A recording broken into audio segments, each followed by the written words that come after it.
Welcome to the Lineman Lounge, hosted by Mike and Evo, calling their shots and being outlandish.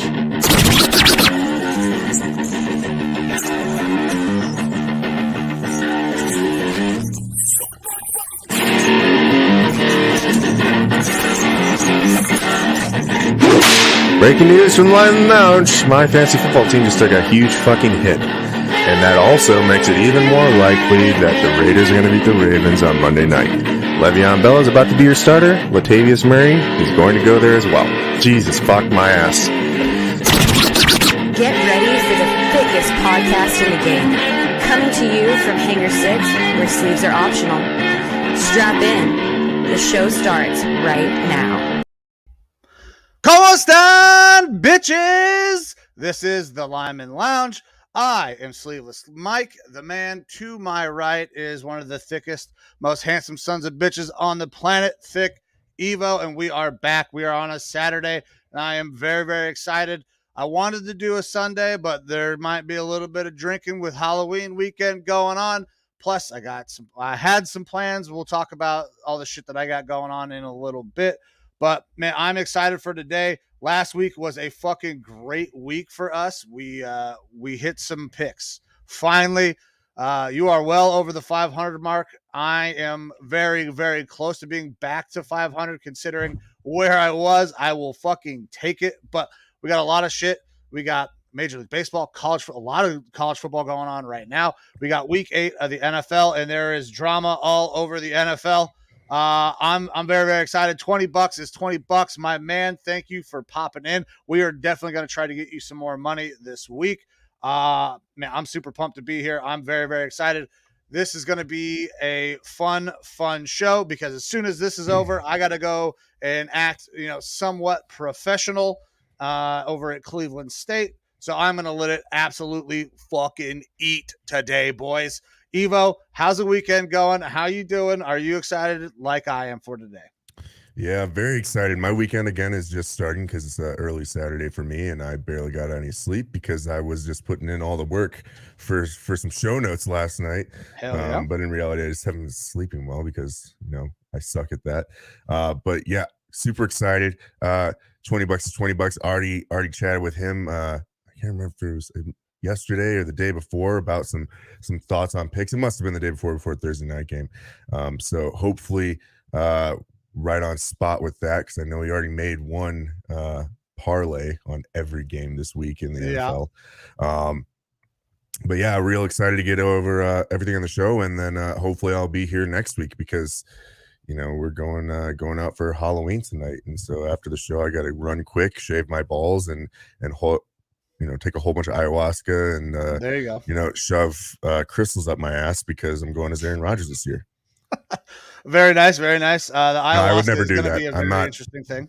Let me be very clear with my sexual preferences. I like women, so I'm not going to be going as Aaron Rodgers this year. I also don't like to participate in the dark arts of witchery and all that stuff. So this is not going to be my costume. Maybe you'll see social media pictures of me, but I think the eyes will be more focused on my beautiful lady. So with that though, we can go and get started into the show. All right. Yeah, man. Else. I actually there's a Monday night game. We'll talk about that later. That is my Browns plan. I am not going to be there this time, even though it is a home game. I got permission from my professor. I get to be dad that night. I don't have to go work the Browns game. I'm going to take the girls and G trick-or-treating. And I'm very excited for that. I mean, I got a busy fucking weekend. Today has already been chaos. Before now, I was actually I drove down to Mayfield. I had to drop Graydon off at a football game. Last week, you guys saw, if you were on the Facebook, that they had the championship game. That came up short, but there are some more games going on. Graydon was selected to the 5th grade all-star team. His league is comprised of 5th and 6th graders. He was selected to that 5th grade all-star team. So congratulations, buddy. Love you. Great job. Good work this year. We still got more stuff to do. We want to win a championship at some point, but I'm very, very proud of him and what he was able to accomplish and got himself onto that 5th grade all-star team. They have a game today. They have a game tomorrow as well, regardless, win or lose today.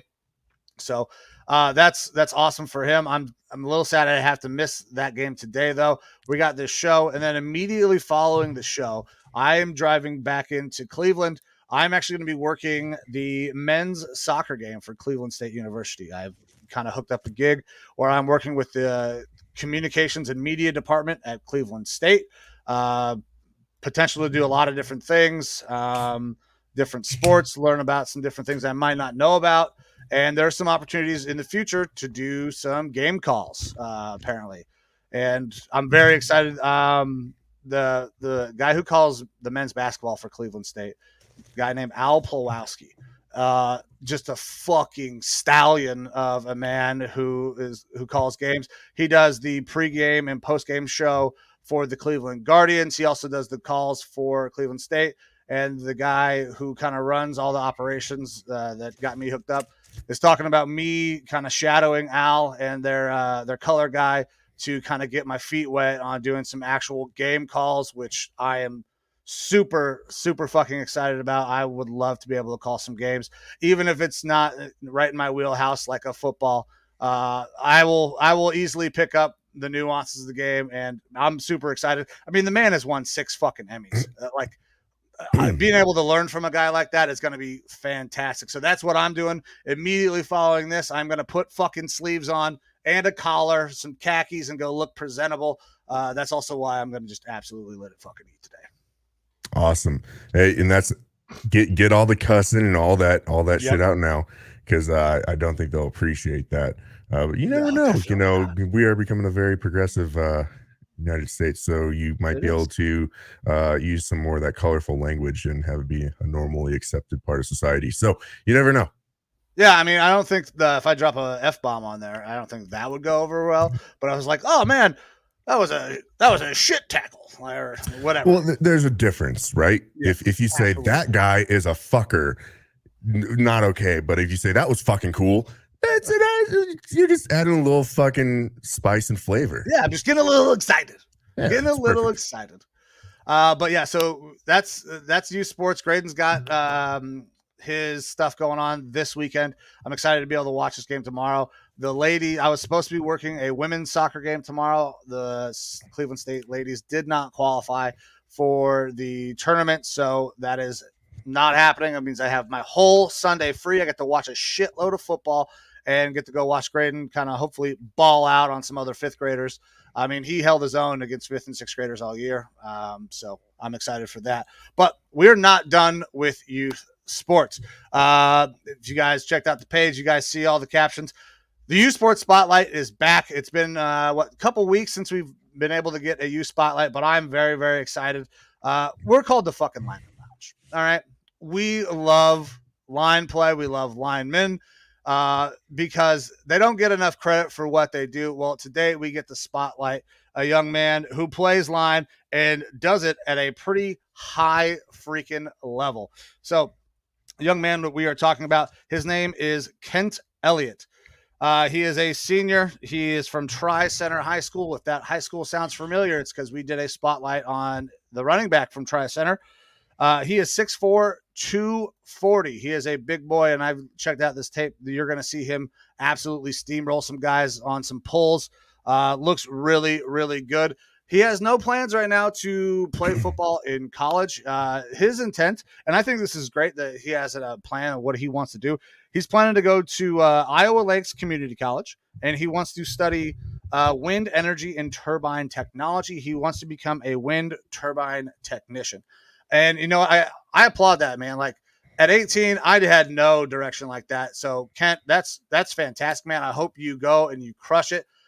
If an opportunity comes later on down the line where maybe somebody says, hey, we want you to come play football, great. If not, awesome. The fact that you're going and you're, pursuing exactly what you want is, I think, in my opinion, fucking super cool. Plus, after everybody sees this, they're gonna be like, don't fuck with Kent.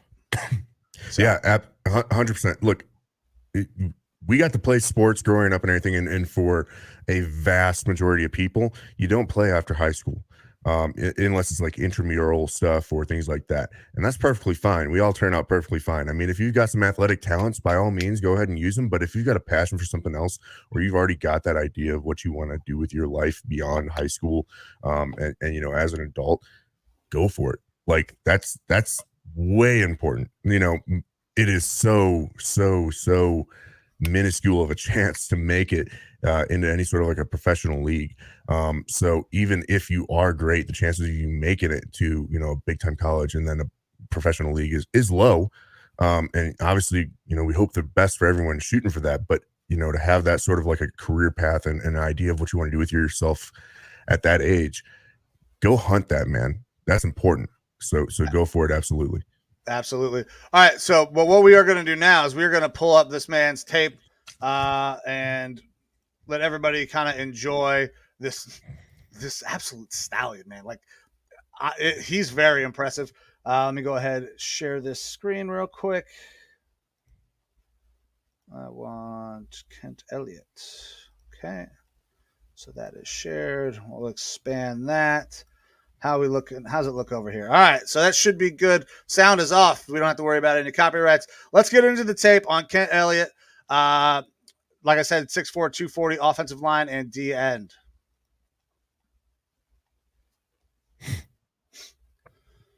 All right, lined up here at guard on a pull.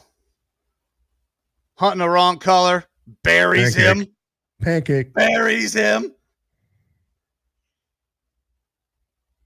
Sack. Lined up there. DN gets the sack. Now, I like the way this kid pulls. Buries him. Absolutely buries him. Fighting him. Just keep going. Don't stop until the whistle is done. And that's what you've seen that on the O-line each time is pancake, finishing your blocks. It's not just go and engage and get that pop on, it's finish the block. And that's what you always want to see from your lineman. The end, able to kind of catch that read option there. Great play. Man, the way this kid pulls. Yeah, great pulls. Man, it's so good.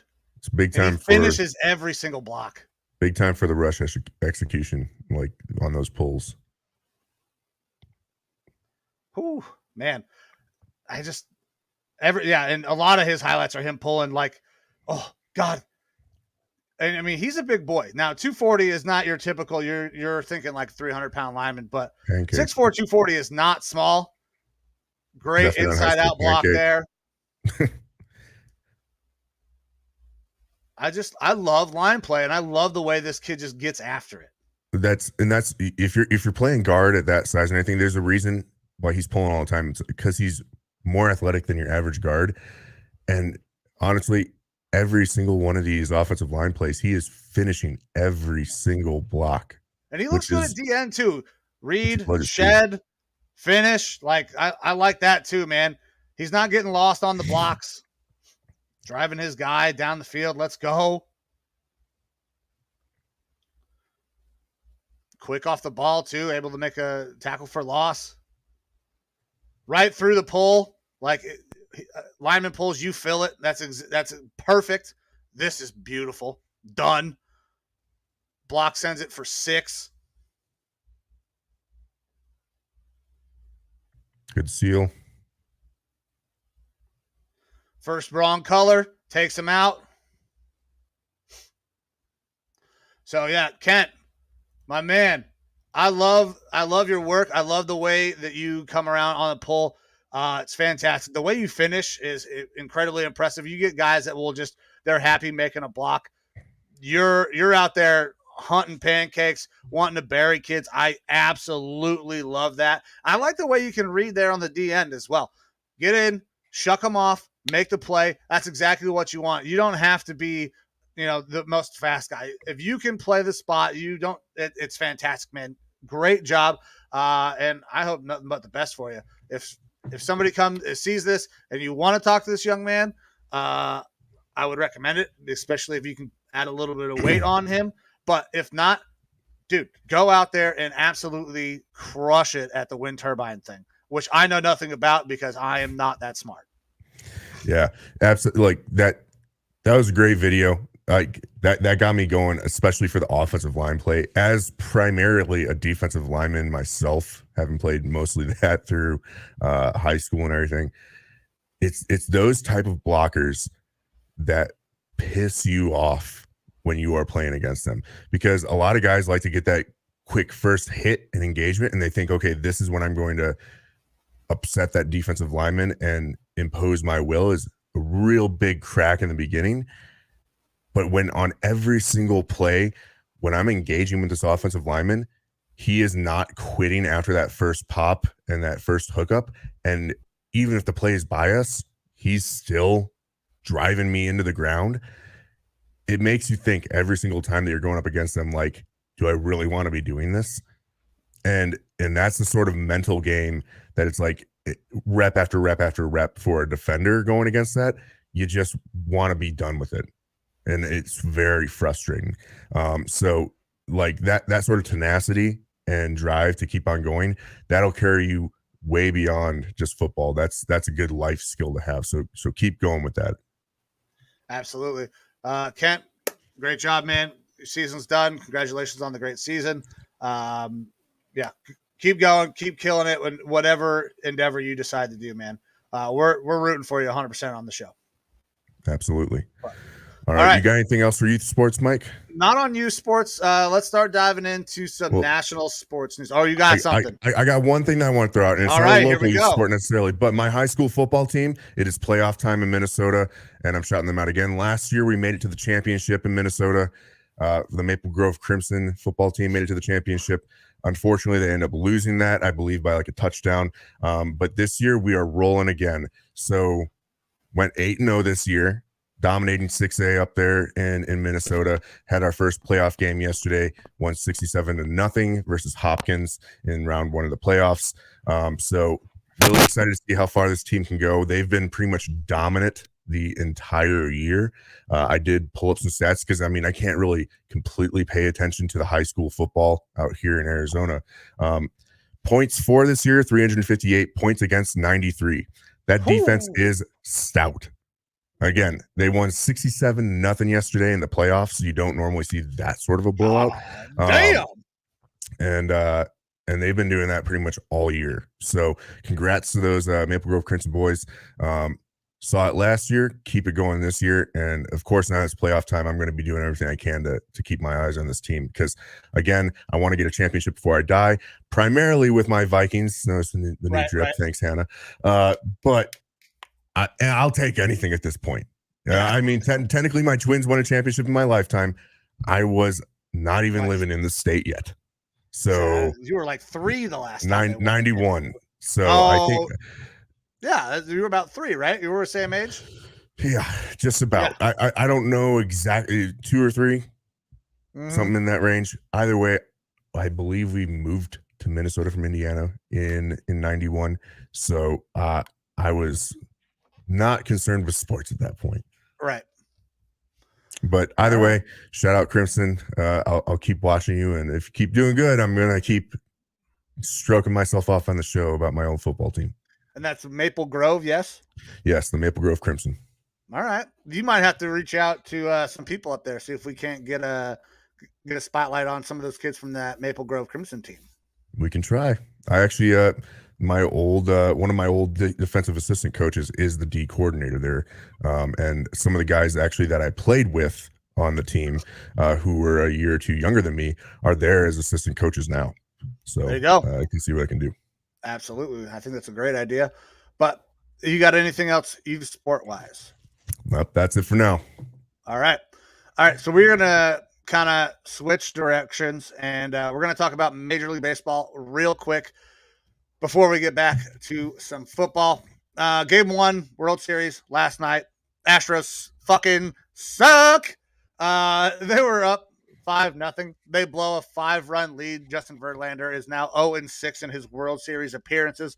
Phillies come back. They get a extra inning win off a JT Realmuto home run, and I am fucking here for it. Like, I cannot wait to watch the Phillies beat the Astros. Fuck the Astros, and if they can have a collapse where they're dropping games where they were up 5-0, all the goddamn better. the Houston Astros are fucking tainted, in my opinion, for probably life. I feel like they took a championship out of my hands as a Guardians fan, at the time Indians fan, because we were really fucking good. We were contending for titles. We had just come off of a World Series defeat, and we get beat by the Astros, who are goddamn cheating. So I will never have any remorse, no love. They will be cheaters in my book probably for the rest of my goddamn life. So let's go, Phillies. And I'm also a big fan of MLB The Show. I want that fucking Bryce Harper World Series MVP. Go that or the Schwarber. I would take a Schwarber as well. But yeah, fuck the Astros. Probably actually on the same plane as fuck the Yankees. They're about even for me now. Alrighty. All right. I got no comment. Yeah. Fuck. I made my one post on the Facebook page is that, you know, Phillies won, so which means America won. Yeah. Philly, was it America 6, Astros 5? Yeah. Yeah, fuck them. Quick look at basketball. The season is just underway. The Lakers are absolutely atrocious. They're fucking 0-5. They're the worst team in basketball. Who would have guessed that's happening? And my Cavaliers are bad ass again. Donovan Mitchell is an absolute fucking stud. They are 4-1. And we don't even have Darius Garland playing. Like, once Darius Garland gets back in that rotation, it's going to be absolutely nasty. But outside of that, that's the only thing I wanted to talk about with basketball. Fucking Cavaliers are kicking ass, and the Lakers suck dicks, which Very also nice. makes me laugh as well. And my Timberwolves are 4-2. I mean, it's early in the year. We'll see what happens. Mm-hmm. But you know, I've got I won't a lot of say new pieces high with your team hopes, too. but A lot of new pieces on that team. Mm-hmm. That looks like they're gelling better than the Lakers ever did with their pieces. I sure hope so. All right, let's take a look. We're going to hop over into college football. Big games, massive game going on right now. I'm a little sad that I'm not watching it, but I got this thing going on, which I'm very happy I'm here. But Ohio State playing number 13, Penn State. Ohio State down right now, 10-14, 4:15 left in the second quarter. I mean, Penn State's a good team. That we have not had too many tests so far this year. As Ohio State, we've kind of steamrolled. We've given up some points, but I expect our offense to kind of get going. We're not running the ball very effectively, and I'm just looking at the stats. Trevion Henderson's got 8 carries for 19 yards. That's very uncharacteristic. I'm excited to see them kind of get going, and we'll see how this game finishes. Elsewhere, big games going on in the country. We got Oklahoma State, Kansas State. I mean, it's a 9-22, but it's Big 12. I'm not super excited about Big 12 football this year, like in any form or fashion. Now, a game that I think that we could be seeing a massive upset is Tennessee. Coming off a very emotional win, they are playing number 19 Kentucky, who's dropped a couple. Kentucky is going to want to go out there and kind of put Tennessee in their place. I have Tennessee on upset alert today. So, I mean, I've been known for calling some upsets in SEC football. Did one last year. Today, Tennessee needs to really hammer down what they want to do, because I think Kentucky is coming for them, and I think they might be able to clip them today. Yeah, I think this game will be a lot closer than people expect, because I think the Hendon Hooker hype train is really building up, which I'm a part of. I'm a big fan of him, especially watching for his transition into a professional career. But I mean, the downside is that he's going to be, 24, going to be an older quarterback coming out. And this is really his only year of big time production. And the production this year is phenomenal. It is outstanding. And I see a little bit of Randall Cunningham in him when I was watching that Alabama game. I really like that. But it'll be interesting to watch. And another game that I'm going to kind of be paying attention to today is number 1 Georgia going up against Florida. Not because I think Georgia has any chance of losing, but because I want to see how AR-15 plays for Florida. He's another big name that is expected to go in the first round of the draft this year at quarterback, playing for the Gators. He's that guy that is kind of being talked about in the same realm as a certain Buffalo Bills quarterback that we currently have out there in Josh Allen, where he's got all these impressive physical traits, the size and everything you're looking for, but he needs a lot of refinement in order to hone that in. And an AR-15, you know, is pretty impressive. We talked about him even last year on the show, how he was, you know, kind of impressive in what he was doing in limited action, but this year, you know, the full-time starter, and he's actually having himself a pretty good year. So that's something that I'll be watching for, mostly just to kind of watch how those quarterbacks progress. All right. Anything else on college football for you? No, sir. Me neither. Ohio State just got another field goal, so I'm probably going to keep that up and give periodic updates. But are we ready to hop over into NFL? We'll probably start with a recap of our Thursday night game. Yeah, absolutely. All right, so let's do it. Thursday night football, we had the Ravens and the Bucks, and I sent you the information. I was like, hey, man, who you got? Because, you know, we don't do a show, so we can't give our Thursday night picks. So those have to just go out on socials, right? Mm-hmm. And we saw the line, and both of us were like, I don't fucking get it. I don't understand the line at all. Bucks were favored -2, and neither one of us were hopping on that. We were both thinking, you know, we could easily go Ravens money line, but if I'm going to get the points with the Ravens, I'm going to take them. Like, it was a no-brainer to me. I don't understand why the line came out the way it did. And now the Ravens didn't start great, but they had a great second half. Tom Brady and that offense are having tons of struggles. Obviously, Tom is dealing with some struggles outside of football as well. We'll talk about that maybe a little bit, but that offensive line is atrocious. He is now the most sacked quarterback of all time. I mean, he's played for 22 fucking years, so that's a record that's probably. I believe we had a fan of the show and former coworker Paul Wachowski who jump in, who's a big time Pats fan. He's like, that equals out to like 1.5 sacks per game or something like that, or maybe even less. I don't really recall. But I mean, when you're talking about such a long career, of course you're going to have those sorts of numbers pop up, even if they aren't like necessarily outliers for the individual. But yeah, that Buccaneers team coming off, it was a loss to Carolina, I believe. You know, the team that just got rid of their head coach and their all-star running back, and they're on their third quarterback. No one was expecting fourth quarterback. No one was expecting that from the Panthers, and then the Bucks go out there and shit the bed. I'm completely off on the Bucks this year. It's just not happening. Yeah, my Super Bowl pick looks terrible right now.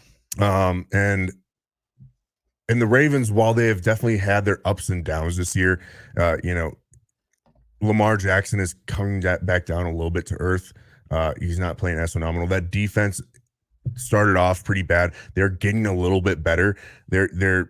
It's weird how the offense is coming down, the defense is coming up, and they're just becoming a little bit more of an average team. At the end of the day, that puts them well above where the Buccaneers are, because even if the Buccaneers have talent, they just are a dysfunctional team at this point, much like the Rams, you know, who were full winners last year. It's just not working out. They don't have the depth that you're looking for, and then not having the performance that you're looking for. So injuries have massively hurt them, but I think the change at head coach has also created some issues, especially along that offense. I mean, Bruce Arians is an offensive fucking genius, and now they don't have Bruce on the sideline, right? Yeah. Like, I mean, I understand that Leftwich was calling plays. Arians is still in the building, but he's not running the day-to-day. So I think that is part of the reasons we're seeing such a huge struggle outside of the injuries, because they are beat the fuck up, especially along their front. Yeah, like I said, we were both really surprised with the line where, you know, they were taking points away from the Bucks on this one. I didn't expect them to be favored in this game, even with it being a home game, just because they have not been playing good at all. So it was interesting. It made the pick pretty easy for us to go with the Ravens on that one. And of course the Ravens ended up coming out on top 27-22. And realistically, it only got closer there towards the end of the game when the Bucks were making kind of a late game drive, trying to get back into it. They were down 2 scores and had about 4 minutes left when they actually made it a 1-score game. They were not able to convert to get a touchdown, but they ended up getting a field goal, meaning that they only needed to get 8 points on one more drive with about 4 minutes left, and just weren't able to do that. The Ravens were able to go out there, kick a field goal. Justin Tucker is an absolute fucking stud. He's probably the greatest kicker of all time. He's also an absolute savage. He took a shot. I'm willing to say Wilson as well. I'm willing to say he's the greatest kicker of all time at this point. It's him or Vinatieri for me. Yeah. So, you know, the Ravens were able to just kind of outpace the Bucks at that point. So the score looks a lot closer than it really felt, and it was just because of those kind of late game, you know, push by Tom Brady and the Buccaneers. So Again, I think it's going to be kind of more of the same going forward with the Bucks, but we'll see that here in future weeks. Yeah. So we'll talk about it real quick. Tom's obviously dealing with a lot of things in his life outside of football. I mean, listen, I applaud Tom and his excellent career. 22 years is nothing to be, like it's impressive. It's one of the longest careers in NFL history for a quarterback. I mean, Warren Moon might be the only other guy that's beaten him, or maybe Testaverde. But like he chose football over his family, and then that has now kind of come back and caused problems in the marriage that is now dissolved, which is the quickest goddamn divorce I've ever seen happen. Like there's there's possibility they'll be divorced. And then yesterday it's like, nope, it's finalized. Like they're done. Like it was very, very quick. Yeah, I'm sure a lot of that goes into the fact that they both are going to have a lot of money and a lot of lawyers that can figure it out, which things probably, didn't end good, but because they both have a lot of money, they don't have to fight for each other's money type thing. So, right.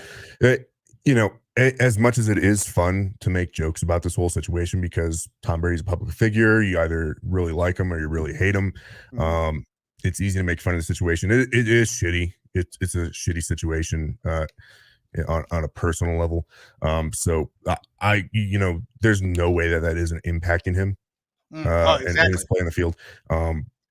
However, as we both know, and anyone who's really, been deeply invested with their heart in a sport, being able to go out and play your sport and focus on that actually helps out a lot. So it'll be interesting to see how the future kind of progresses with this, because maybe he's kind of able to like set this much more aside now, right? Just like he did his family. And I said it's easy to make. Had to get one in there. Had to do one. But, quite honestly, I wish he would have just called it a career, because look, all that other stuff aside, at the end of the day, like you didn't win the Super Bowl last year, but it's not like you're not going out kind of on top. Yeah, and this is a sour ending to his career, because there's no way he's coming back, right? I mean, he said, he said there's no retirement in sight type thing for him. But man, after this, I don't know how you keep on doing it. I don't know how the Bucks, I mean, realistically can, for their franchise, be like, yeah, we can continue forward with this for another 2-3 years. You can't have a geriatric playing football, I don't think you can, even if he is or was the greatest ever play. So tough for Tom Brady. I wish he would have just stayed retired this year, gone out on that higher note, but is what it is. Yeah. All right. So we both had Ravens plus the 2 points. We both got a dub there. So let's pull up those picks. Because it was a good fucking week last week. As soon as I actually open it up, I can do that. Fuck's sake. Here we go. Act like you've done this before, Mike. There we go. All right. And we'll zoom in. How's that look? Looks good. All right. So I had a massive week. I absolutely fucking needed it. I went 10-4. You went 9-5. My record now 52-55-1. You are 58-48-2. So you are 10 games up over 500. I'm still clawing my way back into over 500 territory. I feel good about this week, though, man. I like my picks. And last week I felt really good as well. Like Chargers not getting the money line, that kind of stunk. I didn't see that. Saints, I mean, you went money line. I took the points even, and they still weren't unable to do it. Tampa, I mean, the fucking Panthers, man. Like, come on. No one saw that coming. I don't understand what the hell happened. That definitely is a parlay ruiner for you right there. But like I said, I put in a lot of work over this past weekend, particularly last night, to get into stats for every game. I know I kind of have stats here and there to throw about with other games. I've got some interesting ones here concerning the Panthers, so it'll be something to kind of watch for as the show goes on. But yeah, that was definitely a parlay ruiner. If you were, it seemed like an easy lock, or easier lock, but I think it just is more telling of the Buccaneers than the Panthers, because you got a lot of guys in that Panthers squad that are fighting for their careers, whether it's with the Panthers or someone else here going forward. Yeah. And the Buccaneers are just pretty god awful right now. Yeah, they're not good. But a game that I do want to talk about, the game right above that, the Commanders +4. That seemed like it was easy, the +4, and then they come out and they fucking take it to the Packers. I mean, Taylor Heineke, let's go, dude. Like, I love the fact that he's in there. He's starting. Did they put Wentz on IR? Yeah. Yeah. So Yep. I don't know if that is because he's really, really banged up, or if that is a way to say, oh, he was kind of hurt and we're making the change to Heineke because he was not doing very good. It looks nice. It's clean on paper. Oh, he's on IR, so we had to play Heineke. I don't necessarily believe that narrative. I think Heineke was going to be the guy coming in here pretty soon anyways. Yeah, at that rate. And I mean, look, Heineke definitely struggled a little bit in the beginning of the game, but then absolutely really it's been a while settled in since as he's the played game went along. football. Oh yeah. So That's there was a quote apparently that Heineke told the media where, Wentz was like, "Hey, I've got a broken finger," or something like that, and Heineke was like, "Don't tell me that. I got a golf game or something like that to be playing." I love it, man. I love Heineke. Okay. But all right, we'll get rid of these picks. We'll talk a little bit about the Patriots, the other one that we missed as we go along, because there's some big fucking storylines coming out about the Patriots. Interesting things happened in that last game, and there's more news. So let's start diving into our picks for the rest of the week. All righty. So starting off, we have our last London game of the year being played in Wembley. That'll be very early morning, at least for us here out on the West Coast or Mountain Time. It's the Broncos and the Jaguars.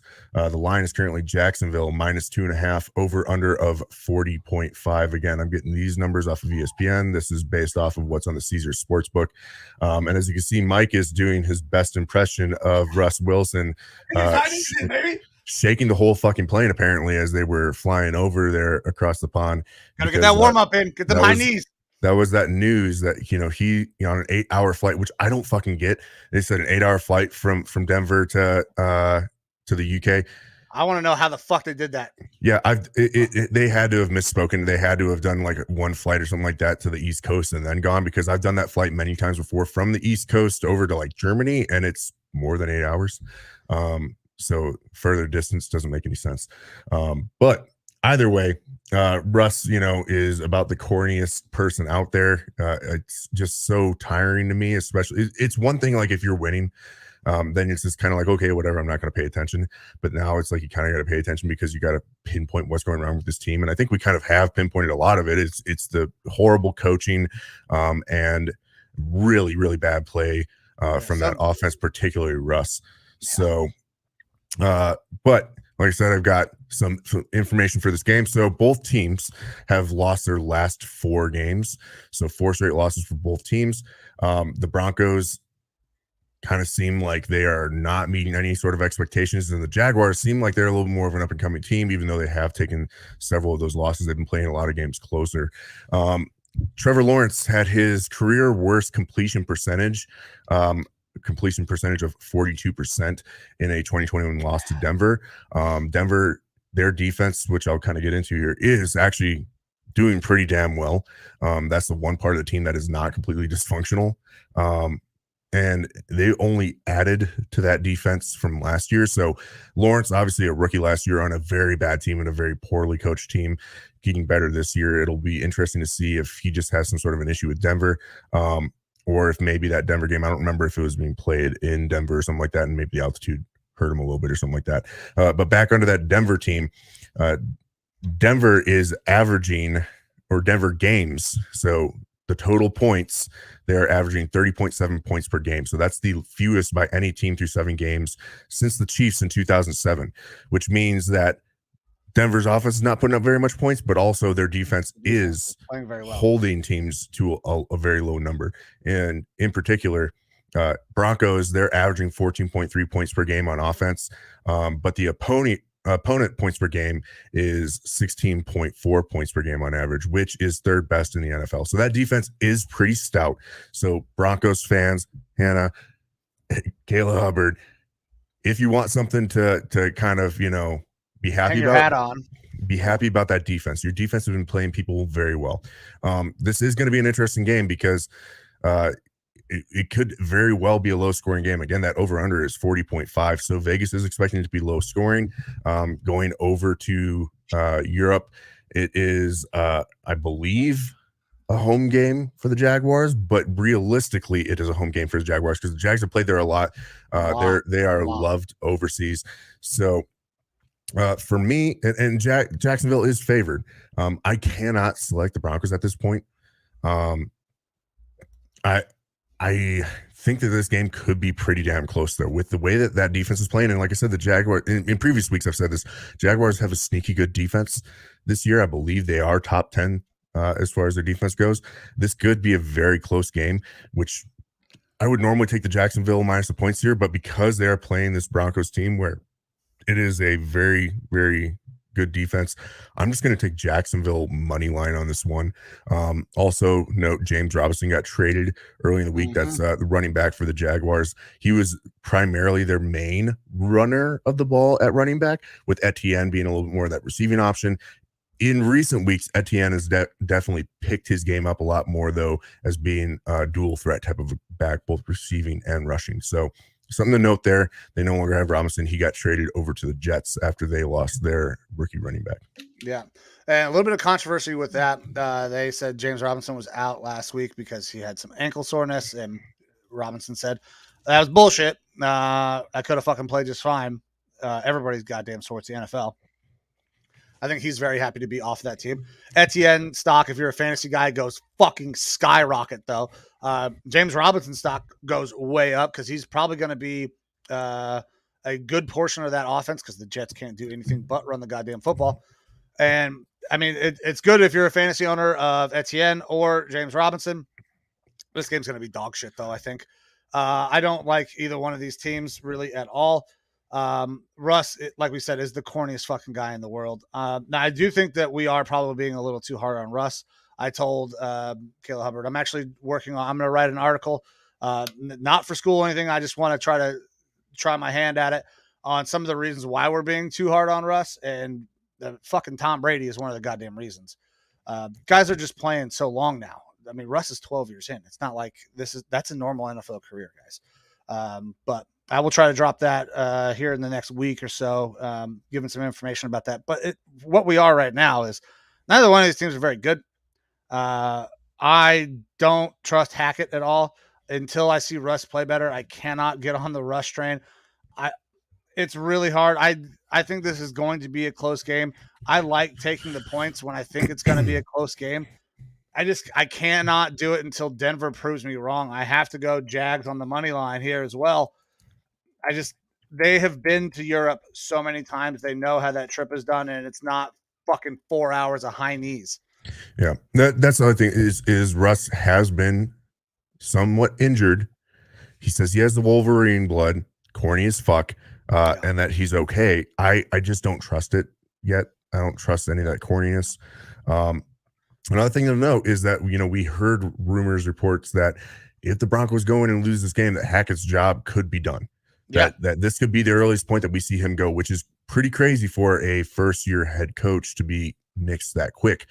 But when you got Walmart in charge, they're about making moves apparently. So they might just be like, hey, get this guy out. We just paid a shitload of money to this quarterback. We need a winning team now because this is a team that's built to win. And another thing to watch with the Broncos in general is that if they lose this game, they already have had a lot of trade talks about some of their big-time players. Jerry Jeudy and Bradley Chubb. Talked about is crazy. They just paid $245 million for a quarterback, and they're talking about trading possibly two of their young assets. That sounds like they're punting on the season. Like this is not going to work, and that is a catastrophe. No way you fucking slice it any other than that. Like Hackett has done a terrible job. Russ has not been good at all. The defense has been great, but now you're talking about getting rid of a really dynamic piece on offense and your best pass rusher. If you're a Bronco fan, I don't know what you're rooting for at this point. You want to win, right? But how long do you want Hackett to hang around? Like if they lose, I think Hackett is gone. There's a reason that report was put out. That shit doesn't get out on accident. It was put out on purpose. So if they lose, he's gone, which I think will make the Broncos a better team. But then you have a whole can of worms opening up with trade deadline being on Tuesday. You can see some really big pieces of that young team shipped off to try to rebuild what you gave up for Russ. Yeah, and this is the Broncos team. They're 2-5 in the AFC West. They're in last place. Raiders are above them at 2-4. Then you have the Chargers at 4-3, and the Chiefs at 5-2. There's a lot of year left to play, and injuries and things like that can play into this, but that is a very steep climb to try to get back in even a wild card contention type spot at this point. So like I said, if they lose this game, I wouldn't be surprised to see Hackett go, and I wouldn't be surprised to see them try to jettison a couple of these players to get some more picks. George Payton, their GM, former assistant GM for the Vikings, who I actually really liked, he's made some really, in my opinion, bonehead moves. I think, going out and get Russ makes sense on paper, but paying him that extra money does not make sense. Bringing in Hackett as the head coach does not make sense, and I'm sure that he played a big time role in selecting that coach. Look, honestly, I like Jerry Jeudy a lot, and there's been some trade rumors floated with the Vikings of going out and trying to get him for possibly like a second and a fifth, or something along those lines. Absolutely. And that's Kwesi Adolfo-Mensah, the Vikings GM, has already said, he's like, we're not going to go full Rams with this team. And he's like, but we have to pay attention to what the Rams have done with the fuck them picks model. And so he's like, we're not going to go full Rams because you see that's not sustainable a la this year. But you can kind of go that way. And look, I don't know that I'm willing to give up a first for Jeudy, but a second and some change, absolutely. Especially when the guy is still on his rookie wage. So he's cheap right now. The only concern that I really have is that right now the Vikings have that dynamic between Justin Jefferson and Adam Thielen, and this would push Adam Thielen into the third receiver spot because Adam's 31, 32 years old. His production has dropped off some. He's still a great red zone threat. But I think that it probably will upset Adam Thielen if you bring in another top end wide receiver like this. But honestly, Jerry Jeudy just has that speed to stretch the field that we do not currently have, and he's a pretty damn good route runner. That'd be super, super fun to see up in Minnesota. The Vikings don't typically make these big sorts of trades, but this is a new regime, so maybe we'll see something happen. And I guess Claypool's also been in those talks with us, which I'm not about. Even though I think that he is a good receiving option, I just don't want the locker room stuff. And he's got a year and a half left on his contract. He's going to need to get paid, and what Pittsburgh's asking for him is just too much. But we'll get off of that for now. Both Mike and I taking the Jaguars money line on this one. Jags money line. All right. Next game, we have the Panthers and the Falcons being played in Atlanta. The line is currently Atlanta -4, over under of 41. In previous weeks, I had actually talked about how the Falcons covered every single game, and last week was the first time that they didn't cover, playing a up and coming team that's really starting to click now in the Cincinnati Bengals. Joe Burrow had himself a day there. Went absolutely fucking off, and I'll get into that too. Insane. When we get into, he had over 300 yards at half. Yeah. So again, Atlanta had that first loss against the spread last week in a 35-17 loss to Cincinnati. But that does show you that in general, they play games very close. All right. So this 4 points, I think that it could be actually closer than that. Another thing to note, just how wild the NFL is this year.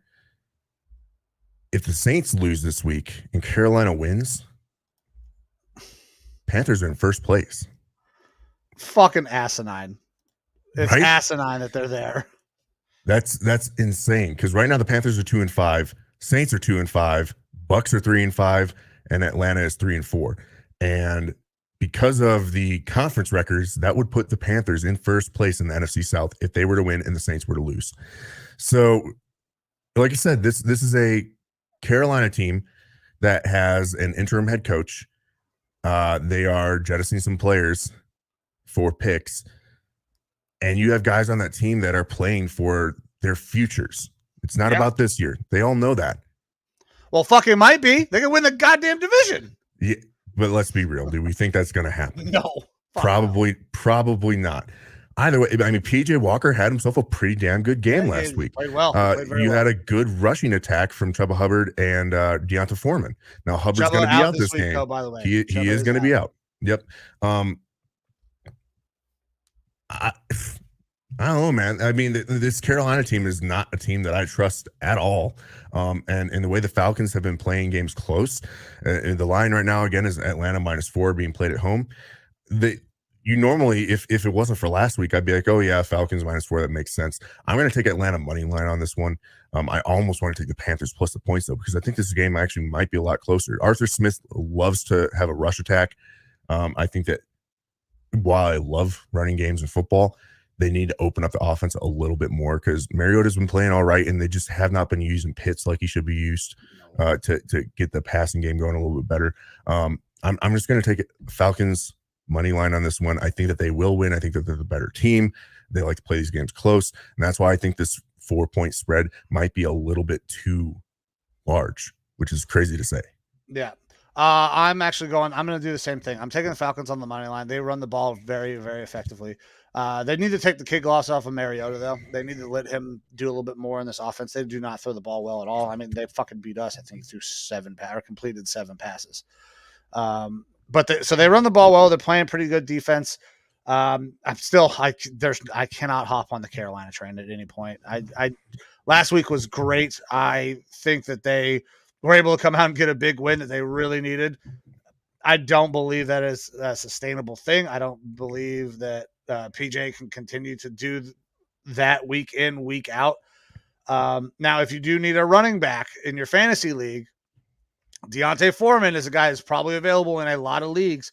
He is going to be the premier back for them, at least for this week. If you need a flyer for the week, go get Deonta Foreman because Chuba's out. They're going to try to run the ball and not put it all in PJ's hands. But I cannot hop on the Panthers. I think the Falcons are a better team. I don't know if they'll cover, so I'm not going to risk it. I'm just going to take the money line as well there. All righty. So next game, we have the Bears and the Cowboys being played in Texas. The line, big one. It is Dallas -10 over under 42.5. And this is the Bears team coming off of a pretty damn good win against the Patriots last week. That was, I would easily say, Justin Fields' best game of his career. So for this game, for me, it's all about the Dallas defense. All right. We've talked a lot about how Chicago, just not a very good team this year in general. The one thing that they kind of can do well is run the ball because they've got a dynamic quarterback that can run the ball. And because like Khalil Herbert has done very well for himself this year. But getting back to that Dallas defense, I think that they're just going to be way too overpowering. All right. So Dallas's defense, they are only allowing 14.9 points per game, which is second in the NFL. They have 29 sacks, which is first in the NFL. And they're only allowing on average 185 passing yards per game, which is fourth in the NFL, going up against a quarterback that does not throw the ball very well. He doesn't really get over 200 yards that much in passing. They're also 12th in turnovers, which is tied for 5th on that Dallas defense. Dallas is also 18-6 against the spread since the start of 2021. That is the best since the beginning of 2021 against the spread. And Chicago is actually 9-14-1 against the spread, which is 30th. So one of the worst against the spread here. Also, excuse me, thing of note, Justin Fields, he's been sacked 27 times so far this year. That is the worst in the league, going up against the number one defense in getting sacks. So this all spells out Dallas by defense a billion. dominating. Dallas defense dominating. One thing to note, Zeke Elliott, who has been playing better this year, is out for this game. At least he's not out yet. He is highly doubtful. He hasn't actually been listed as out. I listened to that earlier today on Sirius while I was going to get myself some coffee. But Zeke's been running a lot more because they have had Cooper Rush in there. They're making the offense a little bit more even spread. Tony Pollard playing a full game, to me, is a better thing for Dallas in general. Dallas -10, it absolutely could be a 10-point or more spread for this game. But I don't like taking double-digit spreads. So it's been money line for me, and I'm going Cowboys money line on this one. I don't see the Bears putting up very much points. I could see them being 3, maybe 6 points total offense for the Bears in this game. Dallas defense is going to dominate, and their offense is just going to have to be average to get the win here. Another trade here as well. Bears send Robert Quinn to the Eagles, so they lost their top pass rushing option there for the Bears. Again, I didn't think the Bears were going to win that many games this year. They've already won 3, way more than I expected from them. But I think we are just about in full-time tank mode here for the Bears. They got their emotional win last week in primetime, and now it's kind of all downhill for them from here. Yeah, the Bears team has done nothing to help Justin Fields in his progression whatsoever. Like he has no fucking weapons. They can run the ball well. If they went to a system that was kind of like Lamar's system, where they were predicated on running 2 tight ends, all that kind of shit, Justin, I think they could be a little bit better offensively, but they're not doing that. They don't do that at all. And Justin struggles against the pass rush. He holds the ball too long. He likes to see guys open rather than throwing them open and throwing with anticipation. It was one of the knocks coming out for him in college. We talked about that. And Dallas is fantastic up front. They are so good at generating a rush, and they don't even have to necessarily blitz. They can get pressure with 4. And if you can get pressure with 4 against Chicago, they're super, super fucked. I really want to take the Cowboys minus the 10 for the odds, but I'm fighting for 500 on my picks. So I'm going Cowboys on the money line. This is probably the lock of the week for me. Had it not been for last week in the Survivor pool where I took the fucking Buccaneers, I would be taking Dallas as my Survivor pick. However, my lock of the week, my lock of the week might be happening on Sunday night. Yeah, that's gonna be ugly. We're gonna get to that though. But yeah, I gotta go Cowboys money line. That's a fucking layup. Yeah. All right. Next game, we have Dolphins and Detroit. The Lions being played in Detroit. The line is currently Miami minus 3.5, over under of 51.5. This was a little bit surprising to me. I expected the line to be a little bit larger in Miami's favor here. Miami is 4-0 whenever Tua plays the entire game. They're 0-3 otherwise. They average 24.8 points per game when Tua plays in the entire game versus 16 points per game without him there. Tua just makes that offense run a lot better. For all the issues and stuff that Tua has had, he has put together a pretty damn good year. Detroit, they came in and started the year hot on offense. Scored their defense so many points. Was not doing well, but their offense was just putting up shitloads of points. Last 2 games, they have scored a total of 6 points. Yeah, they've fallen back in their last 2 games. That's the fewest points in a 2-game span for Detroit since 1993. So their offense has all of a sudden just fallen off a fucking cliff. Jared Goff has kind of come back down to earth. Amon-Ra St. Brown has been hurt. DeAndre Swift has not been playing. Swift is going to be playing this game. Amon-Ra St. Brown is back as well. He didn't get to play very much of last game because he got put in the concussion protocol, didn't have a concussion. So they get some of those weapons back, and that'll help them. But I just feel like Miami coming up, playing in a dome on that fast turf, with between Waddle and Hill, they're going to be having themselves a day. Tua, when he came back last week in his first game back from being on concussion protocol, especially in the first half, looked really good. He kind of mellowed out a little bit more towards the end. And I think that was Mike McDaniels taking his foot off the gas, doing a lot more rushing. They need to stick with the pass game. Mike McDaniels just needs to stick with that pass game. That's what their team is built around and what works for them. So if they stick with that, it should be a pretty easy win. I'm actually going to be taking the Dolphins minus the points here. Dolphins minus 3.5. Because look, Dan Campbell, love him. I love the way that he gets his team fighting, but until I see Detroit pick their offense back up, I don't know that they're going to be able to keep pace right now with the Dolphins offense. And then, Detroit's defense just has not been playing well. Yeah, Detroit's defense has not played well really at any point this year. They got a win and they kept games close because they were scoring a absolute dick ton of points. But injuries really hurt them. Now, can we get those weapons back and compete? I don't know. I think this game is probably a touchdown game. I think there is a potential that if Detroit gets their guys back and they can score a lot of points, they can maybe keep this to within 3. I'm just not there yet, man. I really want to hop on the Lions train and be like, fuck yeah, the Lions are going to be good, and I want Dan Campbell to be good. I want Amon-Ra St. Brown to go absolutely ape shit because he's on one of my fantasy teams. I don't have that confidence. Tua, for all the things that I have said, he has kind of proven me wrong a little bit. Now, there's more room to grow with Tua, but he's played pretty well. He's been fairly accurate underneath, getting the ball into his guys' hands and letting them do the work afterward. We know he doesn't have a big arm, so he has to be really good in the intermediate passing game, which he has been. So I got to go Dolphins here. The 3.5 sucks. I'm gonna join you. I'm gonna give the points up. I thought that I would just go with the money line because I'm fighting for that 500, but it's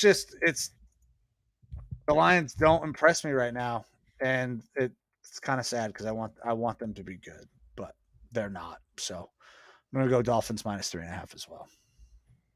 Gotcha. All right. Our next game is the Raiders and the Saints being played in New Orleans. The line currently Vegas -1.5, over under of 48.5. So some stuff for this game. Derek Carr in his last 6 games as a road favorite, 0-6. 0-6 against the spread. In that span, he has had 9 passing touchdowns and 13 turnovers with an 83.1 passer rating. New Orleans actually has been averaging 31 points per game with Dalton as their starting quarterback. So their offense have actually been producing quite a bit, even with Dalton there. And that was kind of a wild game last week where they lost to the Cardinals and Cardinals return of D-Hop. But Dalton really helped them in that one. 2 pick sixes in a row is it's a big deal. They're not good. And then also, fantasy owners, I'm sure that they are well aware if they own Josh Jacobs, but he is having himself a tear in the past 3 games. He's really doing well. Very, very good. Last 3 games, he's averaging 174.3 scrimmage yards, and in that 3-game span, he has 6 touchdowns. Had himself a day. A guy that was like relegated to almost being completely benched during the year played in the fucking Hall of Fame game. That's how little they thought of him to start the year. Yeah. And something that's kind of interesting to me to watch here with the Saints in general is that Jameis Winston does seem like he's healthy enough to possibly be playing, and they still haven't played him this game or last game because Dalton is starting this game. There were talks apparently in training camp that a lot of the coaching staff thought, hey, Dalton is kind of almost looking better than Winston. And how long do we think it's going to take before he's a starter? The average expectation was that Dalton would be the starter by week 5, apparently, in and around New Orleans with some of the pundits. Obviously, he got there quicker because of the injuries, but it might be Dalton's team now, and they just haven't said anything like the Colts did. We'll get to that later. Yeah. But it might be Dalton's team, and I don't think Dalton's the answer. But he obviously, that offense is still putting up a lot of points. A lot of points.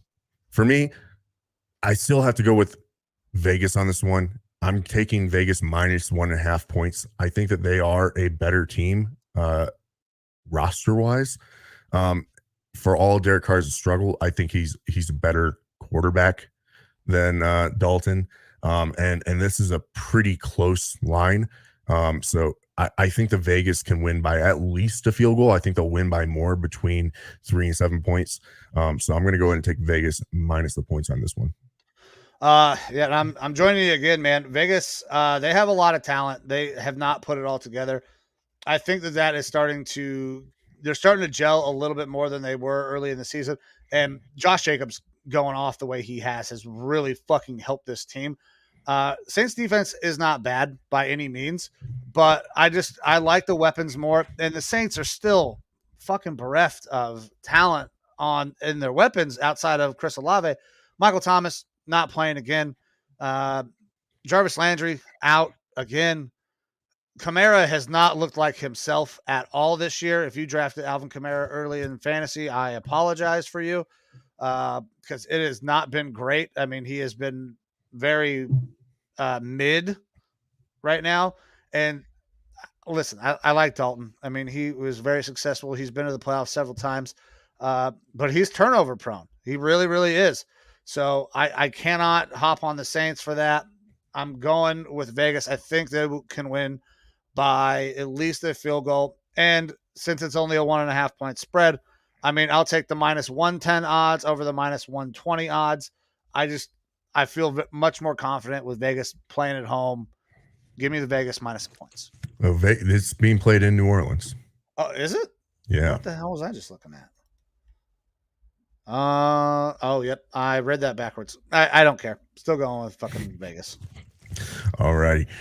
So next game, we have the Patriots and the Jets being played in New Jersey. The line is New England minus 2.5 over under a 40. This was a surprise to me because, again, Jets are 5-2 right now. They're on a roll. Patriots just took a embarrassing loss to the Bears in primetime, and they have kind of a brewing quarterback controversy going on there in New England. It's not brewing. It's fucking full swing. Both quarterbacks not playing particularly well last week. Though Zappy in general this season is doing better with his numbers. He gave that team a shot of life to start when he got in there. He's just not that much better, at least as of right now. But New England has won 12 straight versus the Jets. So they have that history of kind of taking it to the Jets. One thing to note, though, is that Belichick, as much as we laud him about his ability to coach his team, defensive guy, defense really looked bad last week. They haven't been great this year. They're not horrible, but they haven't been great this year on defense. Traditionally, though, Belichick defenses struggle with a more mobile quarterback, which is part of what we saw with Justin Fields last week. Zach Wilson, not the most mobile guy. He's not going to run the ball up, but he's definitely able to move that pocket around and get outside of the pocket, which could cause some issues for Belichick. Belichick is 38-39 as a head coach, with Brady not being his starting quarterback. So as good of a coach as he is, he still has a losing record without Brady. So maybe there is a little bit something there about the Tom effect. And maybe we're giving a little bit too much credit to Belichick. Maybe that's a hot take. I don't know, man. He's so good. He's so good. He's below 500. Yeah, now, this is the first time since 2001, though, that the Jets have had a better record than the Pats going into a match between the two. So this is kind of a new era. I mean, we're not used to seeing the Jets with a positive record here. No, especially this late into the season. They might squeak out a win week 1, and then from there on out, just fucking tank. This is a different Jets team. They are missing their rookie running back now, who is out for the year. They bring in James Robinson to help with that. Not a big time passing team there in the Jets. They're going to be running the ball a lot. He throws for less than like 180 yards a fucking game. I do really like what Salah's doing up there, and credit to their defense. Their defense has actually looked pretty good. Sauce Gardner, fucking love that guy. So fucking good. Oh man, I cannot wait to see the end of the year when we recap, and I'm just like, oh yeah, by the way, I was incredibly right about Sauce Gardner. Yeah. So this is going to be a black and blue football game. It's going to be a lot of running the ball from both sides, and a lot of defense. I was surprised that New England was favored in this game, honestly, and I feel like Vegas has to be going with history on this one, just because New England has always had the Jets number. Jets are a different team this year. I don't think that they are as good as people think that they are at being 5-2, but they are much improved, and next year could be pretty scary. I'm going to take the Jets plus the points here, though, because I honestly thought that they'd be favored. And it's what? Plus 2.5, right? Mm-hmm. That is correct. That's plus 2.5. All right. So everybody knows that I do not like Zach Wilson. I do not think he is a good. I do not think he's a good quarterback at all. And he has done nothing to fucking change my mind whatsoever. He throws for under 200 yards a game. I mean, he caught a receiving touchdown. Cool. Thanks, Zach. This team is playing much, much better. That defense is playing very well. Their offense is not very good. They were able to really kind of do things on offense because they had a really good run game, and Breece Hall was fucking dynamic. I do not believe that Breece Hall. I'm sorry. I do not believe that James Robinson can replace the things that Breece Hall was doing. I believe he will help them maintain a run game, but Breece was really dynamic out of the backfield as a pass catcher as well. It's one of the reasons why Zach gets the numbers that he fucking gets. And I think that there's going to be a drop off. Bill Belichick is really good against the Jets. He knows that team. He understands that team. Obviously, Salah has done a great job getting them better. I think that the Patriots bounce back this week. I don't know. I'm not going to take them minus the points, but I am taking Patriots on the money line. I think there is a bounce back if there are some struggles from Mac Jones. I believe we could see Bailey Zappi come in, and if it happens one more time, I believe this becomes Bailey Zappi's team. I think that would probably be better for them in the long run as well. I like Bailey Zappi a little bit more than I like Mac Jones from the things that I've seen. So I'm going Patriots. The loss of Breece Hall is a big, big impact, and Zach Wilson has not improved. He is a bottom tier starter in this league. I don't know if he doesn't get things turned around, he could have a very, very quick career, because I don't know who wants to have him hang around and be the backup. Like, he doesn't do anything that is impressive to me whatsoever. He's still always late with the ball. Maybe he'll find his witch like you were telling me about, and things will get better, but he ain't fucking there yet. He's not good. He's the worst quarterback in that division, and it's not even fucking close.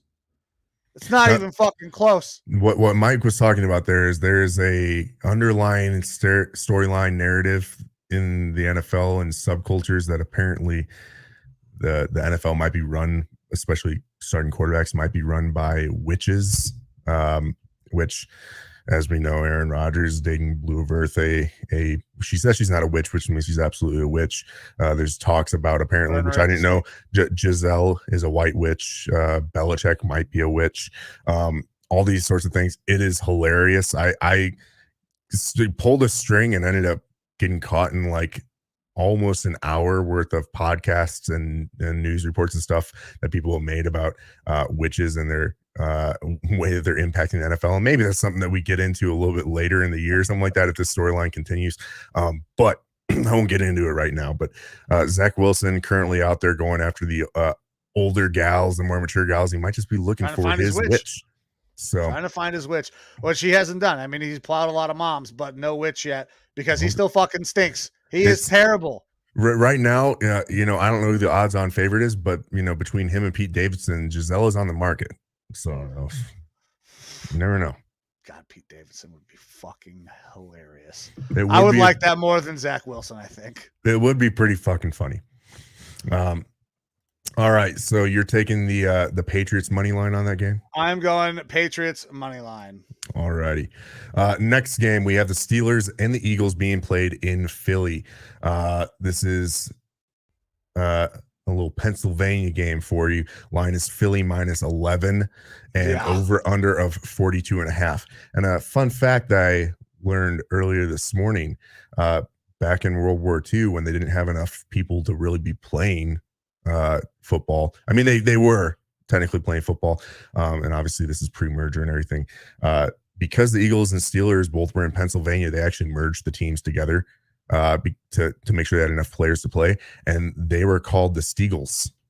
So don't like that at all. Little thing that I learned this morning, interesting tidbit for you there. But some other tidbits here. Since 2003, undefeated teams coming off of a bye are 24-11 against the spread and 12-1 when they're playing at home. Philly has also won 9 straight home games versus Pittsburgh. Their last actual loss against Pittsburgh at home, very surprising, 1965. And Pickett, he has 7 interceptions since week 4, which is the worst in the NFL.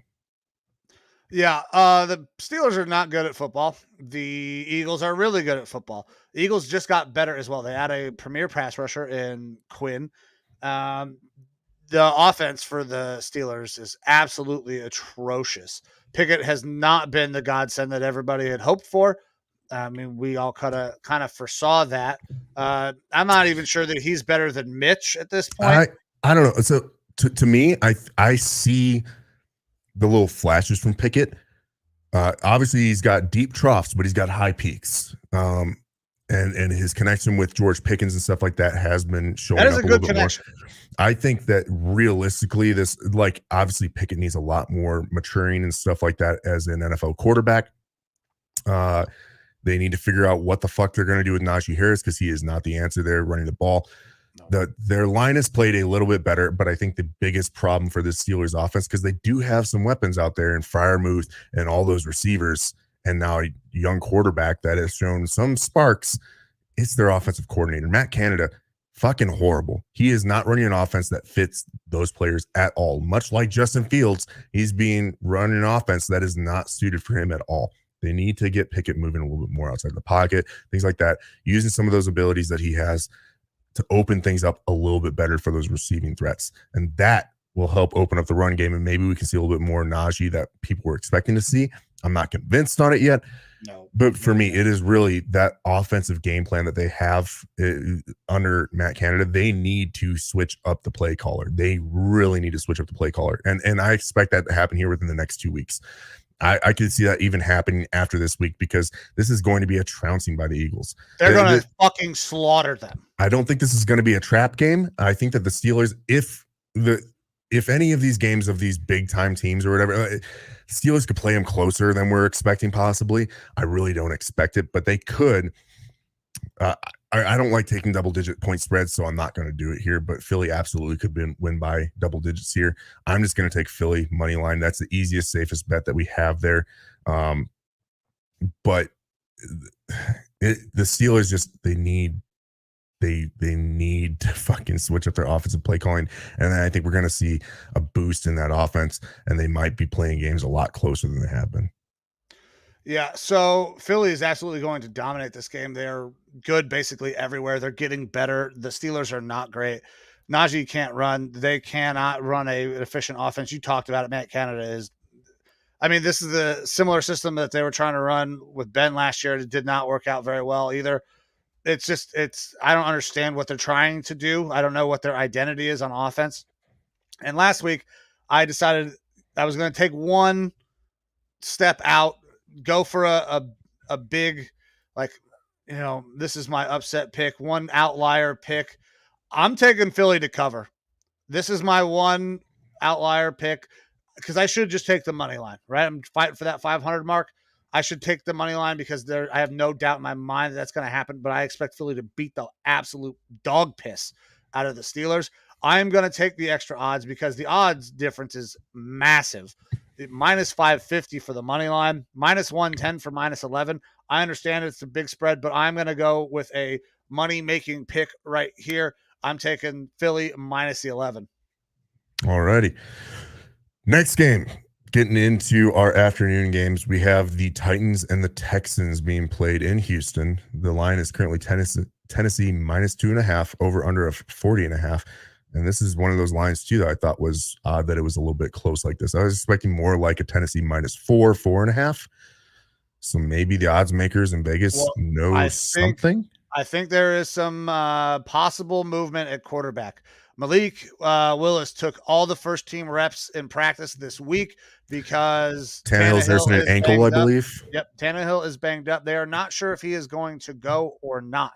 And with Malik Willis getting all the first-team reps, they are preparing like he is going to be the starter. I think that's why this line has shifted the way it has to a closer game. That's the only reason I could really see that happening. Honestly, and this is where I'm going to lean heavily on my stats here that I got for this game. And this narrative is that the quarterback is not going to matter in this game. Tennessee has won and covered 4 straight games. In those games, Derrick Henry has 130 or more scrimmage yards in those games. Also in his career, Derrick Henry has 3 career games against the Houston Texans where he has rushed for 200 yards or more. So he has a good time rushing against his team. And on top of that, the Houston Texans have PFF's worst graded rush defense. This is going to be a running game for Tennessee. They're going to pound the rock with Derrick Henry. He has slowly started to pick it back up here, especially in these last 4 games. It was being a part of this offense. I'm taking Tennessee minus the 2.5 on this one. I've actually heard, when I was looking yesterday for my stats, a lot of people are putting this as a trap game and taking the points for the Texans. I don't see it. I see this as being a heavy run game for the Titans. I think Malik Willis is a very interesting guy. So if he does end up getting some playing time, I'll be interested to see what he's going to do. But I think that he'll run the ball if he's out there. So to me, this is Titans minus the 2.5 on this one. I think that they can absolutely cover 3 points or more against this pretty shitty Texans team. Yeah, so I don't like Houston at all. Now, Pierce has been great for them, right? The running game has been really good. He has done fantastic for me in fantasy. He is a massive part of that offense. This could be the quickest played fucking NFL game in history because they're not going to throw the ball very much. I don't see it. We know Derrick Henry's going to get fucking 30 to 40 goddamn touches because that's what happens, and that's how he gets his yards because he gets the ball so many times. So I think it could be a very low scoring game. I think the over under was 40.5. So yeah, I could see this being very, very low scoring game. A lot of running, not much offense outside of that. So I don't want to do the spread. I'm going to go Tennessee on the money line. And they're better. They're a better team. The Titans aren't great. They're going to get better because they're going to get a great pick from the Browns. Because we fucking stink. But other than that, man, they're not good right now. So I'm not hopping on them. I'm going Tennessee on the money line. Alrighty, that is a safe pick. All right, next game, the Commanders and the Colts being played in Indy. Indianapolis -3 is your line. Over under of 39.5. Real low over under here. This is a game where the Washington Commanders are rolling out Sam Ellinger. Excuse me, Ellinger. Ellinger is going out for the Colts. The Commies are going back with Taylor Heineke again because Carson Wentz is on that IR. And Colts came out and said that Ellinger is expected to be the starter for the rest of the year. Matt Ryan nurses some injuries. Apparently, this move definitely came all the way from up top. Irsay was kind of banging the table for Ellinger. Ellinger's first NFL start. He has 0 career pass attempts, though. We'll say this, in the preseason, he actually put up pretty damn good numbers, looked real good. Ellinger, guy coming from Texas, I believe this is his second, maybe third year in the league. Now, Indy, they are 30th in points per game, only averaging 16.1 points per game. And they are also 30th in rushing yards per game in 81, which is very surprising with Jonathan Taylor being their back. But this team has just not looked that good this year. Irsay, if you remember, he kind of started some shit talking sideways, if you will, about Dan Snyder, which would be interesting. I don't know how that really plays into the game on the field. I love the fact he did it. But he basically called out the Commies and their owner.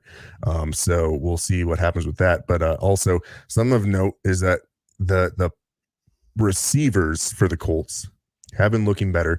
Pittman is who Pittman is. He has a pretty good ceiling. But we've seen Paris Campbell come out the past 2 games, really looked good.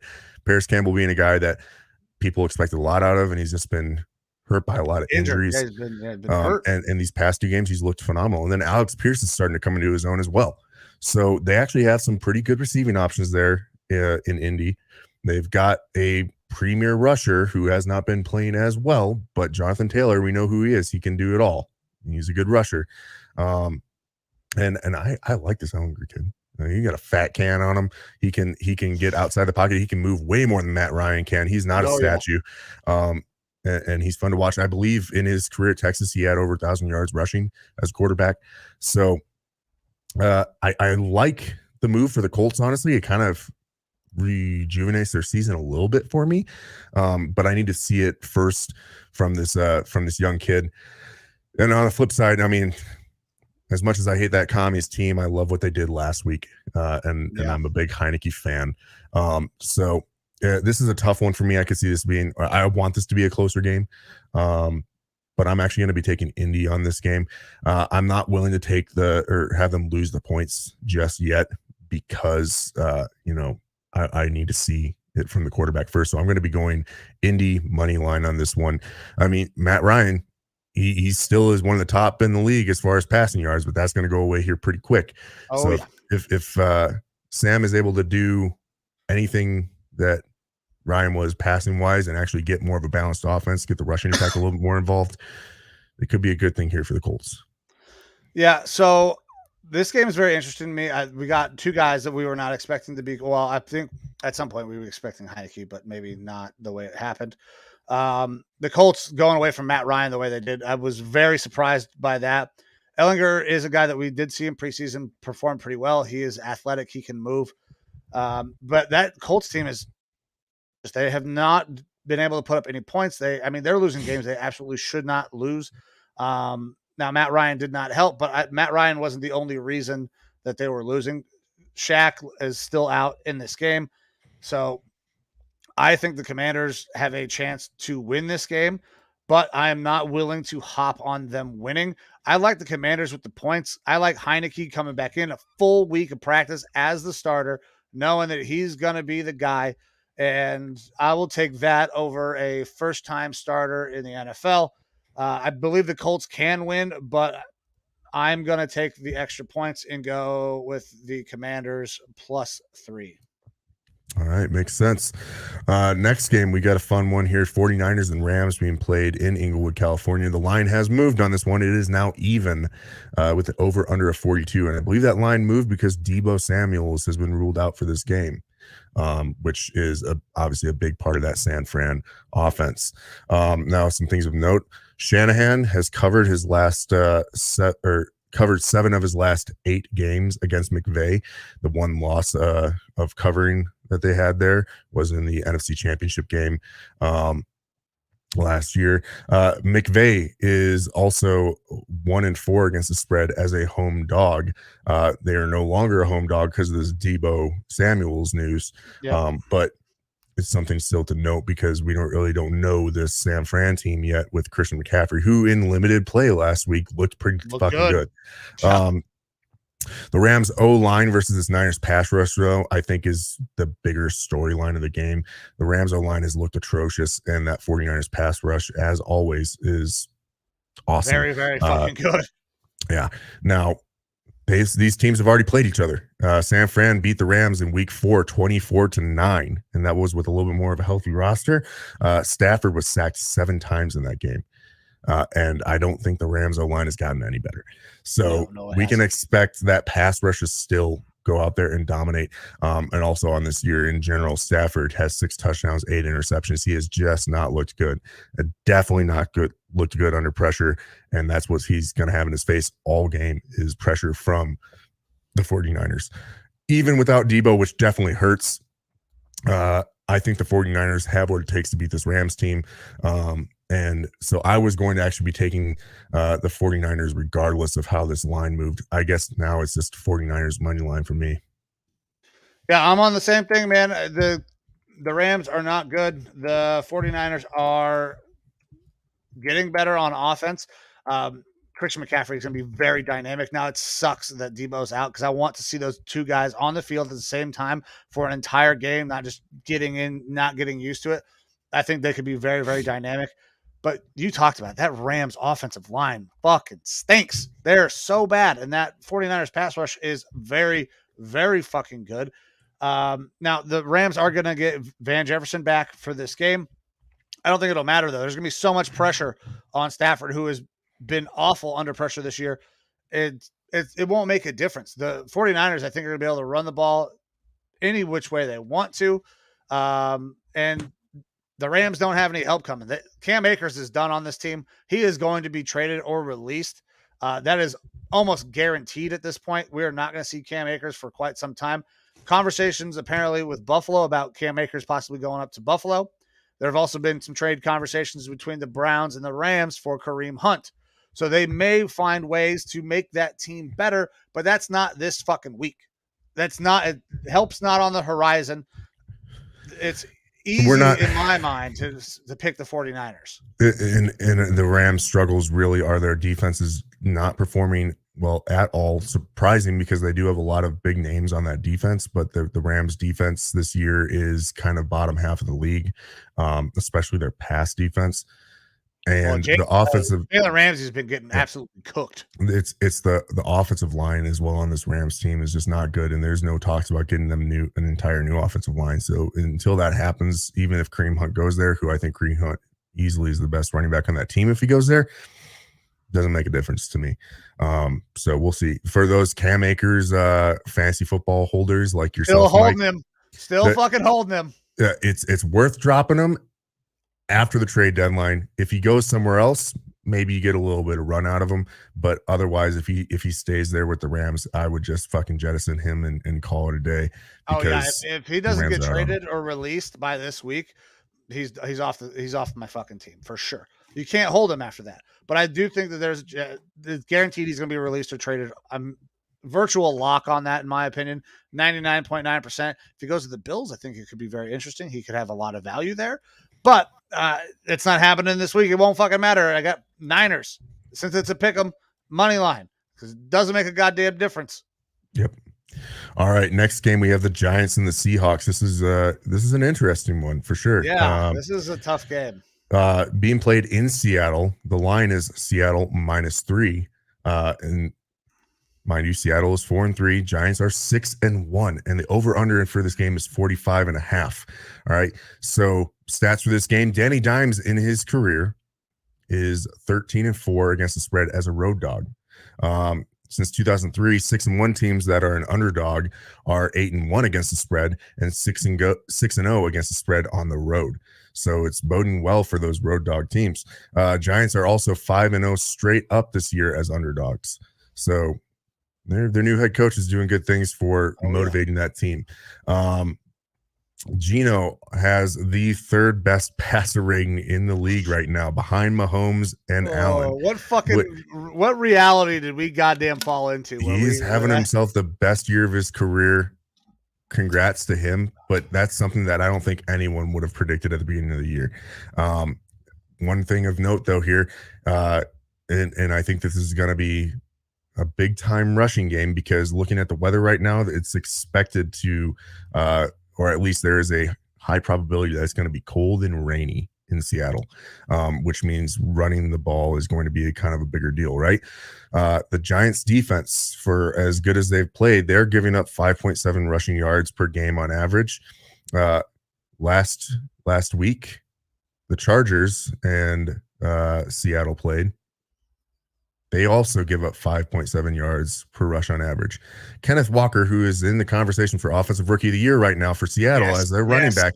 Such a good pickup. He ran for 168 yards last week against that Chargers team, giving up the same average yards per game or yards per play to running backs. I think Kenneth Walker is going to have himself a pretty good game against this Giants defense. Saquon is having himself a year as well, rushing the ball. So we can see a lot of running in this game if the weather actually does turn pretty sour. If it goes to a passing game, Danny Dimes, he's still more of a running quarterback. He's doing well this year, but the Seahawks have a much better passing attack with Geno right now. So if the weather actually holds out and is good, that could give the Seahawks the edge here. And that's something definitely to pay attention to if you're going to be making your bets. Get on WeatherBug or whatever sort of weather stuff that you got and see what it's going to be looking like over there. But one thing of note, okay, Geno Smith doesn't do high knees when he flies on planes, and I think that helps the Seattle team out there a little bit.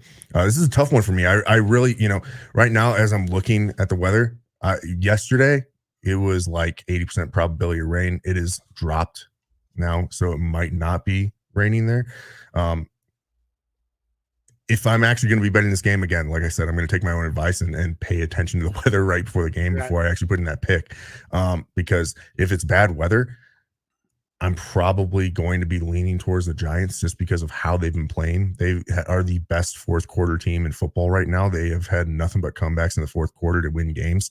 But if it is clean weather, I think that these teams are a lot more evenly matched, and it ends up putting the Seahawks a little bit ahead because of their ability to pass the ball. Seahawks -3. Golly. I don't know. I'll tell you where I'm going. I'm going Giants plus the points, man. This Giants team is playing really fucking good football. They run the ball really well. Danny Dimes has been fairly impressive. Now, we obviously still want to see him do more things with his arm, but he's been really good with his fucking legs. He has kind of cleaned up the turnovers. He's well known for having the most fumbles in goddamn history to start a career. That has been cleaned up a little bit. I like the what the Giants do defensively. I think it's going to be a tough game. Kenneth Walker is a stud. He is very fucking good. But I'm leaning definitely towards the Giants, possibly even winning this game. But because I can get the points with the Giants, I'm all in on Giants plus the fucking 3 points. And, I'm going to go ahead and take the Giants plus the points as well. I got AccuWeather pulled up here. Looks like all morning it is going to be in that low 50s, high probability of rain. Around noonish or so, that percentage drops to just below 50%. And then going back into the afternoon, it raises into the 50s and 60% chance of rain. Still staying in that low 50s. This is, again, afternoon game. So we're looking at probably off and on showers here with being a chilly condition. That is going to definitely help a running team, or it's going to push a team to run the ball more. As good as the Seahawks have been running the ball, I like the Giants rushing attack a little bit better here. So I'm going to take the Giants plus the 3 points here as well. All right, Giants plus the points. I just can't. I know I shouldn't doubt him at this point, but Geno, I still cannot be like, oh yeah, the Geno-led fucking Seahawks are gonna do it. Like, it's still, it fucking feels weird coming out of my mouth, even saying that. But then again, I'm talking. There's about a dirty Danny joke Dimes. in there somewhere. Yeah, I'm talking about Danny Dimes on the other side. So that's also like, I'm fucking give me the points. I want the extra points. Giants plus 3. That's the only thing that makes sense. This could be a very, very close game. I understand why the line is the way it is. So yeah, I'm just gonna stick with that. All righty. Next up, we have our Sunday night game, and this one is it's already got me excited. Everyone should be glad that I'm not standing up right now, because you'd be getting yourself a show at the Thunder Thimble. This game I expect to be an erotic masterpiece for myself. Shout out Hannah. I'm going to be completely covered in lube on Sunday night and just feeling myself. If I was able to do ecstasy, I probably would be trying it here, because I'm just going to be in bliss, basically. We have euphoric state. We have the Packers and the Bills being played in New York. The line is currently Buffalo minus 10.5, over under of 47. This is a reeling Packers team who just took an embarrassing loss at home to the Commies, and the Bills, who are just rolling. My best team in the NFL, followed closely by the Chiefs. Golly, I fucking love it. Aaron Rodgers has no one to throw to. Lazard, his best target, is out with a shoulder injury. The rushing attack that should be there for the Packers just hasn't really been working. I mean, Aaron Jones did look better last week. He looked better last week, but it didn't matter at all. He's looking better, but he's still not looking great. It is going to be a cold one. Dillon has been relegated to kind of like a reserve role now, which I think is very interesting, considering he looks like the lead back coming into the season. Yeah, very surprising. They're reeling on offense. They do not know what the fuck they're doing at all. They have no fucking weapons. Tunyon, seems like he's disappeared. A guy that I was like, man, this guy could be a really good tight end. He has not shown up much at all. So, fuck. I want to. Does it matter that it's a 10.5 point spread, and Aaron is going to be really upset by that, and the fact that he is such a dog that they keep this thing close? Well, I'll tell you this: the Packers, this is their first time, Rodgers, really, his first time in his career as a double-digit underdog going into a game. When he's an underdog on road games, not double-digit, but just regular underdog, obviously, on the 4 times ever in his career that he has been an underdog in road games, he's 3-1. And he's also Rodgers has also won 13 straight starts in prime time. But Bills are 10-1-2 against the spread in their last 13 games against teams with losing records. The Packers have a losing record, and Josh Allen is also 9-0 straight up and 6-1-2 against the spread as a double-digit home favorite with an average victory margin of 22 points per game. So these are conflicting stats. Yes. The only thing that isn't conflicting to me is that this Packers team is bad this year. They are bad this year.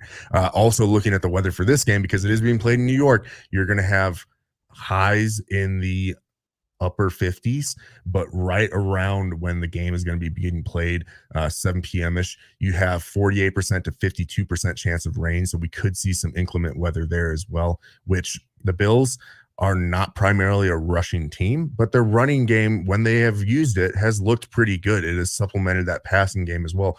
You have Josh Allen, who is a great rushing quarterback, and you have Rodgers and this offense, which has just been terrible. Yeah, they're fucking terrible. They're so bad. Look, I don't take double-digit spreads. I'm not going to start on this one. I could easily see this being a 15-plus point loss for the Packers, and I'm going to be just fucking shooting ropes all over the place. It is Buffalo money line for me all day. I'm willing to put decent money on this game. Buffalo winning this game. Shout out Sven. Congrats on your team being so good this year, and shout out America for the Packers being so bad this year. I mean, just looking at this Packers schedule right now, they are 3-4. That's still second in the NFC North. But they've just taken 3 losses in a row between the Giants, Jets, Commanders. They're going to get their 4th here with the Bills. They're playing the Lions next, which they should win, but you just don't know. We'll see how they are coming out of this game. And then they have the Cowboys after that. I see in the next 3 games, they could be taking 2 L's. That would be taking them to a 4-6 record. Rough. You don't come back for an extra year. Ask Tom to get your ass beat. And so, and that's exactly what's going to happen this game. They're going to get fucking dog walked. They're going to get destroyed. This Bills team is so fucking good for me as well. They are the best team in football. I would go probably 2 is tough, whether I'm going Eagles or Chiefs, especially since the Eagles are getting better, adding more pieces.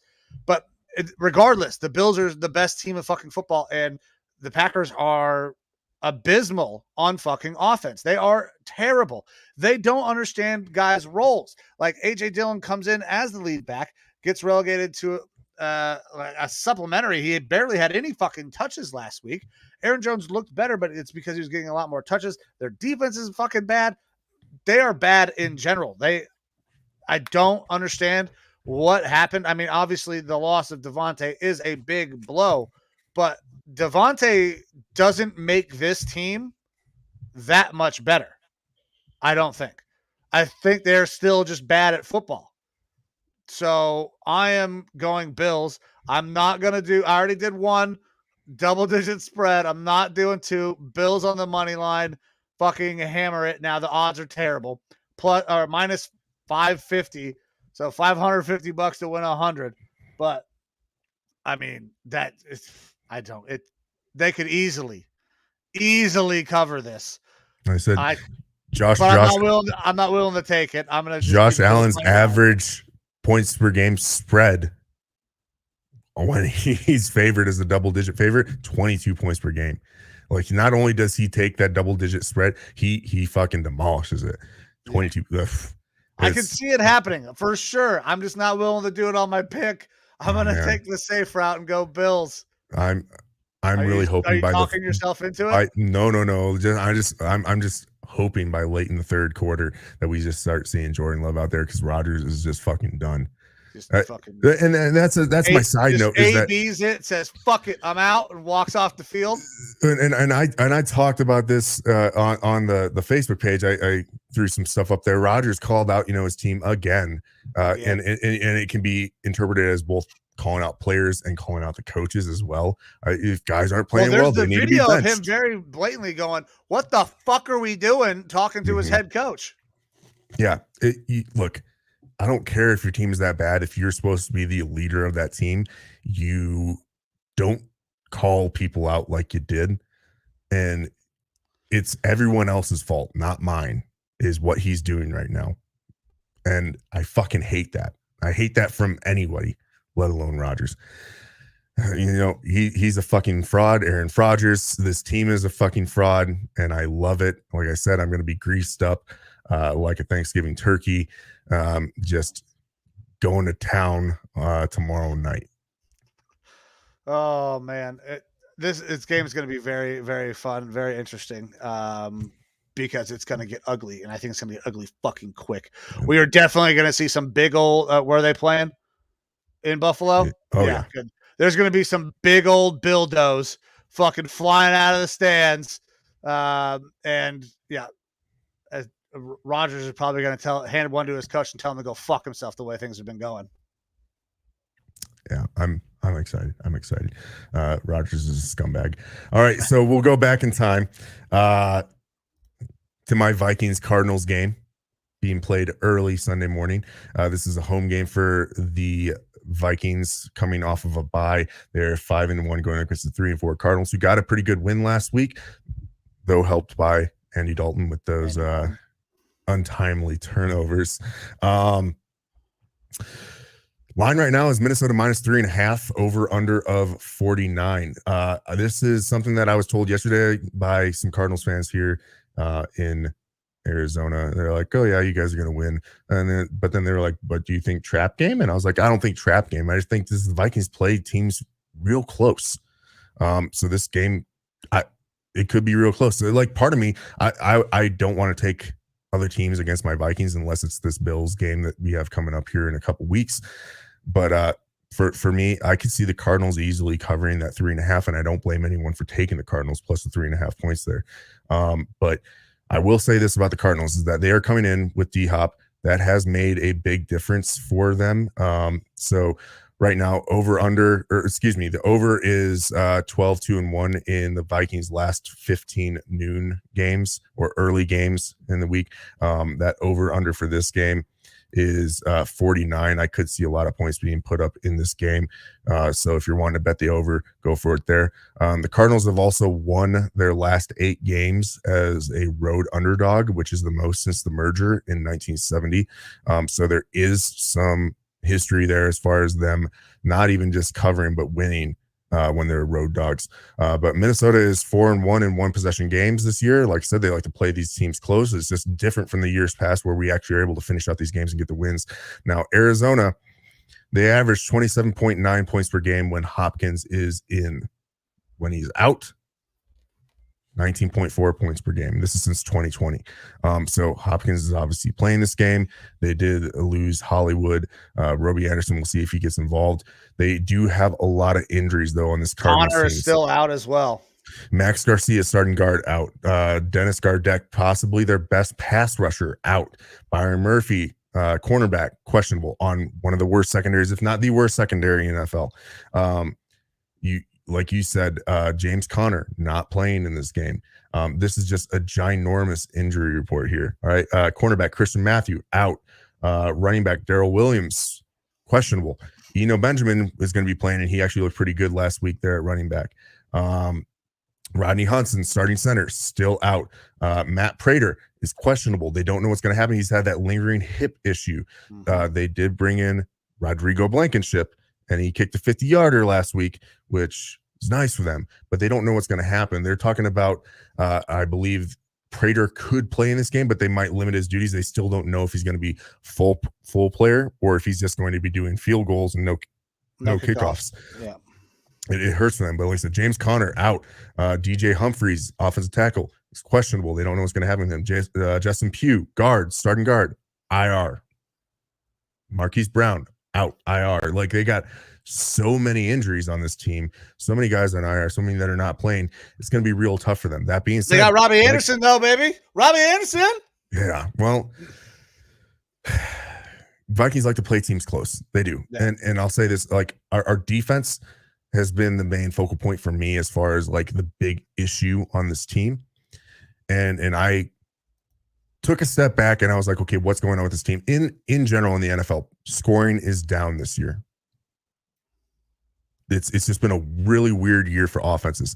And this cover two shells type of defense, for whatever reason, in the NFL has been working really well against offenses this year as far as preventing them from scoring points. And that's really what the Vikings are using under this Donatel defense.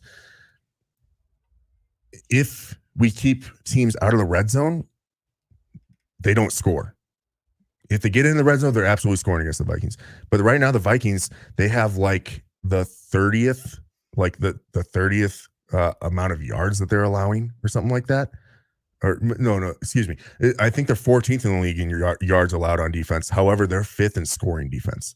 So it's a really interesting. It is like the true epitome of like the bend don't break type of defense that they're running here. And that's working, especially if your offense is on point. And the offense has been kind of hit or miss. They either are a juggernaut or they're just kind of, average. I don't think that we've seen the full implementation of Kevin O'Connell's offense yet. You can really tell Kirk's stats this year are really down. They're some of the worst that he's had. But despite that, I actually like what I've seen from him this year. He is being a little bit more aggressive. You can tell that he is not 100% clicked with this offense yet. He's still learning it. And now we just had a whole week of self-scout coming off the bye. I'm really interested to see what this offense can do coming off the bye, how O'Connell has coached them up. And I'm really excited for it, honestly, because once this offense starts clicking, I think that they can be one of the better offenses in the league. Like I talked about, Adam Thielen has had a little bit of a down year. Justin Jefferson has been the highlight best receiver in the NFL, in my opinion. But we have other offensive weapons in Irv Smith, KJ Osborne, and Adam Thielen that are really not being used in the passing game very much. However, they are open a lot. They just aren't being targeted yet. And I think that comes down to Kirk just not being as comfortable with this offense yet. If they start getting that down and spreading the ball around a lot more, the passing attack could be insane. And then if we go out and get another receiver, which Brandon Cooks has been talked about, Claypool's been talked about, and Jerry Jeudy's been talked about, someone to go out there and stretch the field, that's really exciting for me as well. In this game, I do expect the Vikings to win. I'm just going to put that out there. Vikings money line, I think that we're going to win. I do think that this minus 3.5 points or plus 3.5 points for the Cardinals is absolutely possible. I'm just not going to take the Cardinals to get that because I got to be a homer for my Vikings team. I don't blame anyone for taking Cardinals plus 3.5. But the other thing that we have to bring up here is Call of Duty. Thank you. I was waiting for it to fucking come out. Call of Duty just came out, right? Now they're online play. Yep. By the way, if you want to watch somebody play some Call of Duty, go check out our guy. $20 is $20. I'm sure he's on there right now. Oh yeah. He might be playing with fucking Kyler. He's out there. Been playing since the game released. So the campaign released last week, and then multiplayer released just a day or two ago. Yep. Now brand fucking new. Now, we do always love talking about Kyler Murray and his Call of Duty FaZe Clan stuff and how this affects his play. Now, maybe we have skewed the narrative a little bit. Kyler Murray is known for playing bad during double XP weekends in particular. The stat here that I looked at, which I found on Twitter after some research, is that Murray's record on non-double XP weekends is 18, 16, and 1. Not fantastic, but still a winning record. On double XP weekends, though, he's 4 and 7. All right. It is not a double XP weekend. No, it's launch weekend though. It is launch weekend though. And I think that still makes a difference. It's launch weekend where multiplayer is out there, which is primarily what he plays. And Warzone, but Warzone isn't available yet. So I think maybe that plays a role. Maybe not as big of a role as a double XP weekend, but I think it plays a role. I don't know if he's not much of a campaign player because he obviously got the win last week. But I think that plays a role. I think the Cardinals take an L in this one. They could cover because the Vikings like to play them close, but something in my gut tells me that the Vikings are going to have prepared a good game plan and that we might not see a different offense, but we might see a true form of what this offense could be coming out of the bye this week. So I'm really excited for this game because I think that there's a lot of potential for Kevin O'Connell to have kind of gotten things to click with these guys over this self-scout week on the bye. It is a bit of a mini bye as well, though, for the Cardinals because they did play the Thursday night game. So they've had a longer extra time week of rest. It obviously hasn't helped them injury-wise, but they have had a little bit more time to prepare. Yeah, so we got Kyler Murray loving Call of Duty and at launch weekend, right? That Cardinals team is beat the fuck up. They have injuries in every fucking phase of their team, fucking offensive line, weapons, fucking running back, D-line, corners, a fucking kicker, and you guys are coming off of a bye week. This is easy for me to go Vikings. And I'm going to take you guys to cover. I do not like this Cardinals team at all. I believe that the Vikings are a very good team. Coming off of a bye week is massive, especially for a first-year head coach. They need that extra time. You get that self-scout and you see what things are working, what things are not working with your system and the personnel that you do have. And then you can build on those things that are working, maybe retune some of those things that were not working, or scrap those things in general because it just doesn't fucking fit your offense.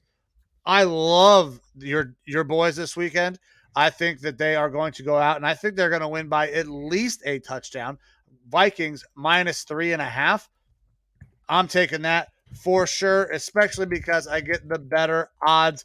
It to me, this one's almost as a slam dunk as before. Now, obviously, we've made a lot of conversation about all the Call of Duty shit. There's a probably a higher likely than not chance that we're probably blowing it out of proportion.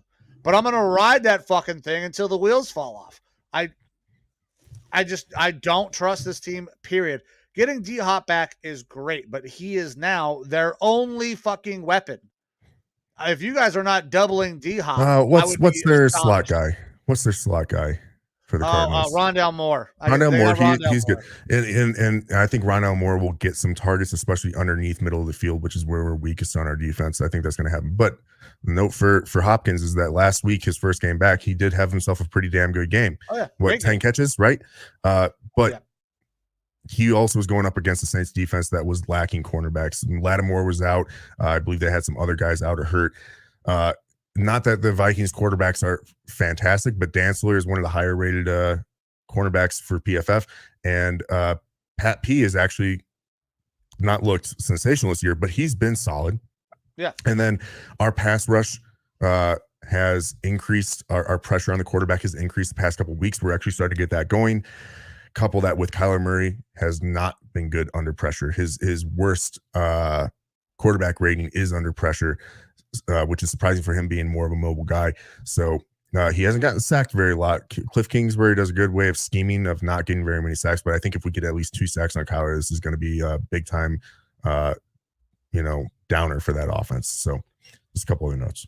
Yeah, they're not good. I mean, we talked about the Cardinals potentially being fairly decent, kind of coming back, and they're not that good. I think Cliff is in a lot of fucking trouble down there.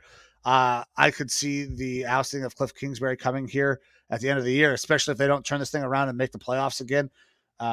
Obviously, the contract situation that happened with Kyler was an absolute catastrophe. This team is in a bad way right now. D-Hop does not fix all of that. You guys, I got you by a touchdown for sure. So -3.5 is easy for me. And I'm not looking forward to talking about the next game. Yeah, I was going to say, I wish I could be as confident as you are about my Vikes with this next game coming up. So we have our Monday night game. It is the Bengals and the Browns being played in Cleveland, Ohio. And can we just make this a normal thing where our Halloween game is always the Bengals versus the Browns? Get a lot of orange out there for the holiday. Good. I think that should be a thing, just like, we see certain teams always playing on Thanksgiving. So I think one of the big storylines here has to be Joe Burrow.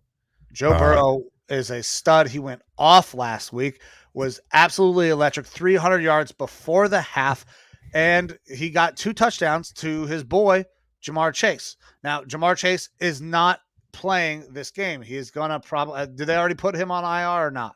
I don't remember if he's on IR or not. I think he is. He's projected 4 to 6 weeks to be out, so losing Jamar Chase is a big blow to that Bengals team, and because of that, I expect them to win by less than 10 points.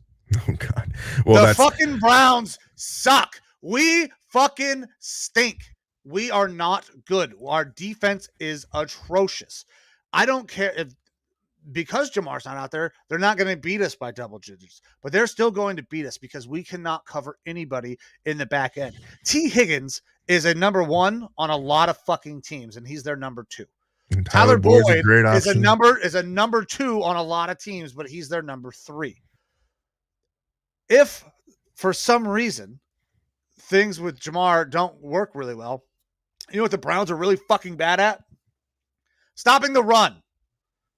They have a premier back in Joe Mixon. I'm very excited that I traded for Joe Mixon last week. He helped me win a fantasy game in our league. Finally, was fucking 0-6, and I got 1 dub. Finally, I'm 1-6, hanging on to a sliver of playoff hope. Well, Joe Mixon's going to have another fucking week this week because we cannot stop the run to save our lives. Joe Woods needs to be fired. That's it. Done. Game over. We have guys in the back end who are constantly confused, fighting in the locker room, screaming matches happening in the locker room after last game. There are conversations about possibly John Johnson III being a post-June 1 cut to save cap space because he hasn't played well. It's not, I don't think it's the players. I think it's the coaching. It's been really bad on the defense, and it's not been great on the offense. Stefanski, I like the guy. I do not want to see him go. I want Coach Stefanski to stay around. I want Coach Stefanski to be stripped of his play calling duties and have those handed over to Coach Van Pelt, who is our offensive coordinator, but doesn't call the plays. He's the guy that called the plays for us when Baker beat the Steelers in the fucking playoffs. He knows how to do it. He has done it and has been successful. We have so many issues. I believe there is a distrust between players and coaches, and the coaches don't trust the players. We are going to see some moves at the trade deadline. Guys are going to be shipped off.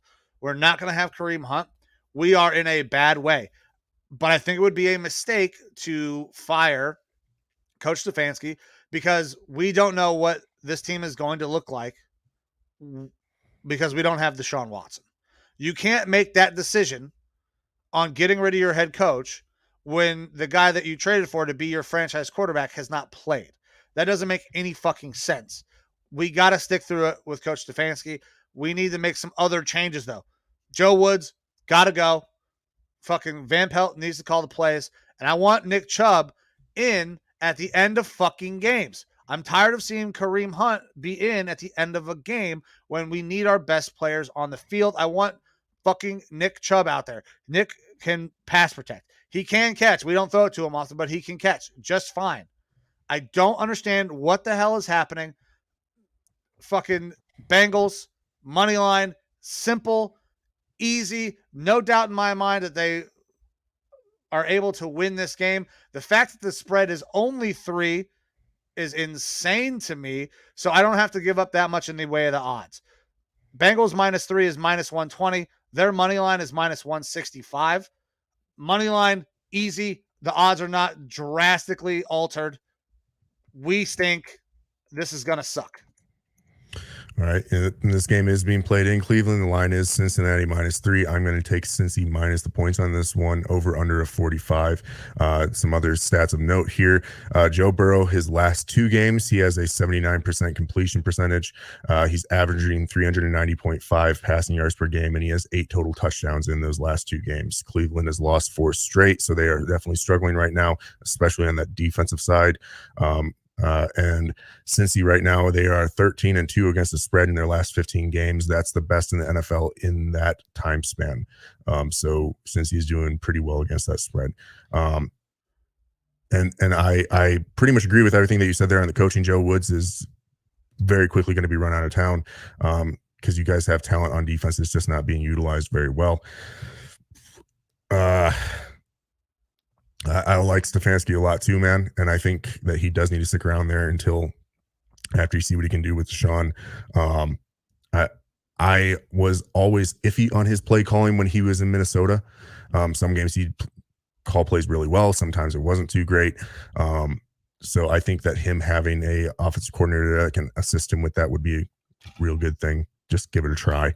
But yeah, for me, I'm going to be taking the Bengals minus the points on this one because even with Jamar Chase out, I really like those receiving options for Cincy. I think Cincy, like I said, struggled a little bit in the beginning of the year, especially with Burrow, but they're slowly figuring out they need to not be running the ball early in the game as much as they have been. And that's kind of what they've switched to. If Cincy passes a lot and gets out to a good lead, early in the game, then switch to more rushing with Mixon. That has worked out for them the past couple games, and I think that needs to be the game script that they stick to. Yeah, I agree. I mean, Cincinnati's on the rise. They're going to be very good. The way they're playing right now, they look like they're easily going to win our division because I still don't think the Ravens are very good. I don't think we're good at all. I do not see any way that we win this game. I would be astonished. I would be incredibly excited as well if we win this game. It's not like I'm not turning my back on the Browns. I'm just being real. We're talking about bets. We're talking about money, right? We're not that good. They are way better than we are. And we are still banged up and confused as fuck on defense. We lost one of our best pass catching weapons in David Njoku. So we have to be able to run the ball really efficiently and stop them. Like, we have to shorten the game. That's the only way that this is going to work. We have to be able to slow them down and shorten the game with our run game. I don't see us being able to do it, though. Yeah, so it's going to be a tough one. I would as well be pretty surprised if the Browns were able to pull out a win on this one. Unfortunately, I'm sorry to say it for you. That's all right. Hey, I'm right there, man. I've been a Browns fan for over 20 years. I'm fucking used to this. Yeah, and the Bengals are just they're rolling right now. Now you probably noticed there's a couple teams not playing this week. On bye, we have the Chiefs and the Chargers both on bye this week. So for anyone that has some Chargers players like me, Austin Eckler and Keenan Allen both out. Chiefs, no Mahomes, and then Kadarius Toney now getting traded over there to the Chiefs. That's going to be very exciting for that team. He's actually pretty dynamic when he has the ball in his hands, and he'll have somebody who gets the ball in his hands a little bit better, and it'll be dependent if he can stay healthy. But we'll talk about that next week when they're actually fucking playing. Yep. But with that wraps up week 8 of the NFL. After this week, we are pretty much halfway through the season for most of these teams. So it'll be interesting. We're really starting to get a picture of what this NFL looks like. Scoring in the league this year is down. It is starting to increase these past couple weeks. So we might start getting a little bit more excitement in some of these games. But I kind of talked about this earlier. I really think that this is a product of us being lucky the past decade or so with the quarterback play that we've seen in the NFL. You're seeing a lot of really good quarterbacks playing for a long time, whether it's Roethlisberger, Brady, Rodgers, Russ Wilson, and now you're starting to see these guys kind of fall off a cliff. And while you do have some good young talent in Herbert, Mahomes, Allen, picking up where they left off, it's still not the same. And so we're starting to see some of the offenses hurt. Defenses are figuring out how to combat these offenses. So it'll be really interesting to see. The NFL loves points being scored. So we might start seeing some rule changes and stuff like that, helping the offense out in the coming years. Yeah. Something to kind of keep a watch on. That's a hot take, if you will. We might have some rule changes for the offense's favor going forward. But yeah, that wraps it up here for us. Week 8 in the NFL. Yeah. All right, well, guys, we're gonna get out of here. I gotta go put on some fucking pants and sleeves and go get ready to go do this game. Thank you guys for everything that you do. Thank you for all the support. Shout out to everybody who tuned in. $20 is $20. We love you very, very much. I'm getting messages. Kent Elliott, thank you for sending us tape, man. Appreciate that. You should see some stuff up. And little programming note, if you guys want to see some all-star football being played, I believe producer Amber is live broadcasting Graydon's game. So awesome, guys. Thank you so much. We will be back next week bringing you more picks and more fucking irreverent bullshit like we always do. Love you. We're out of here. See you.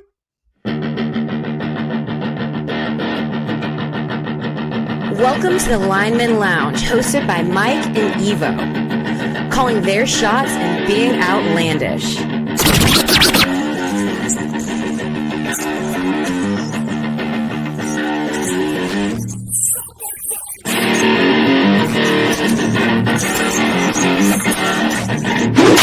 Breaking news from the Lineman Lounge. My fantasy football team just took a huge fucking hit. And that also makes it even more likely that the Raiders are going to beat the Ravens on Monday night. Le'Veon Bell is about to be your starter. Latavius Murray is going to go there as well. Jesus, fuck my ass. Get ready for the thickest podcast in the game. Coming to you from Hangar 6, where sleeves are optional.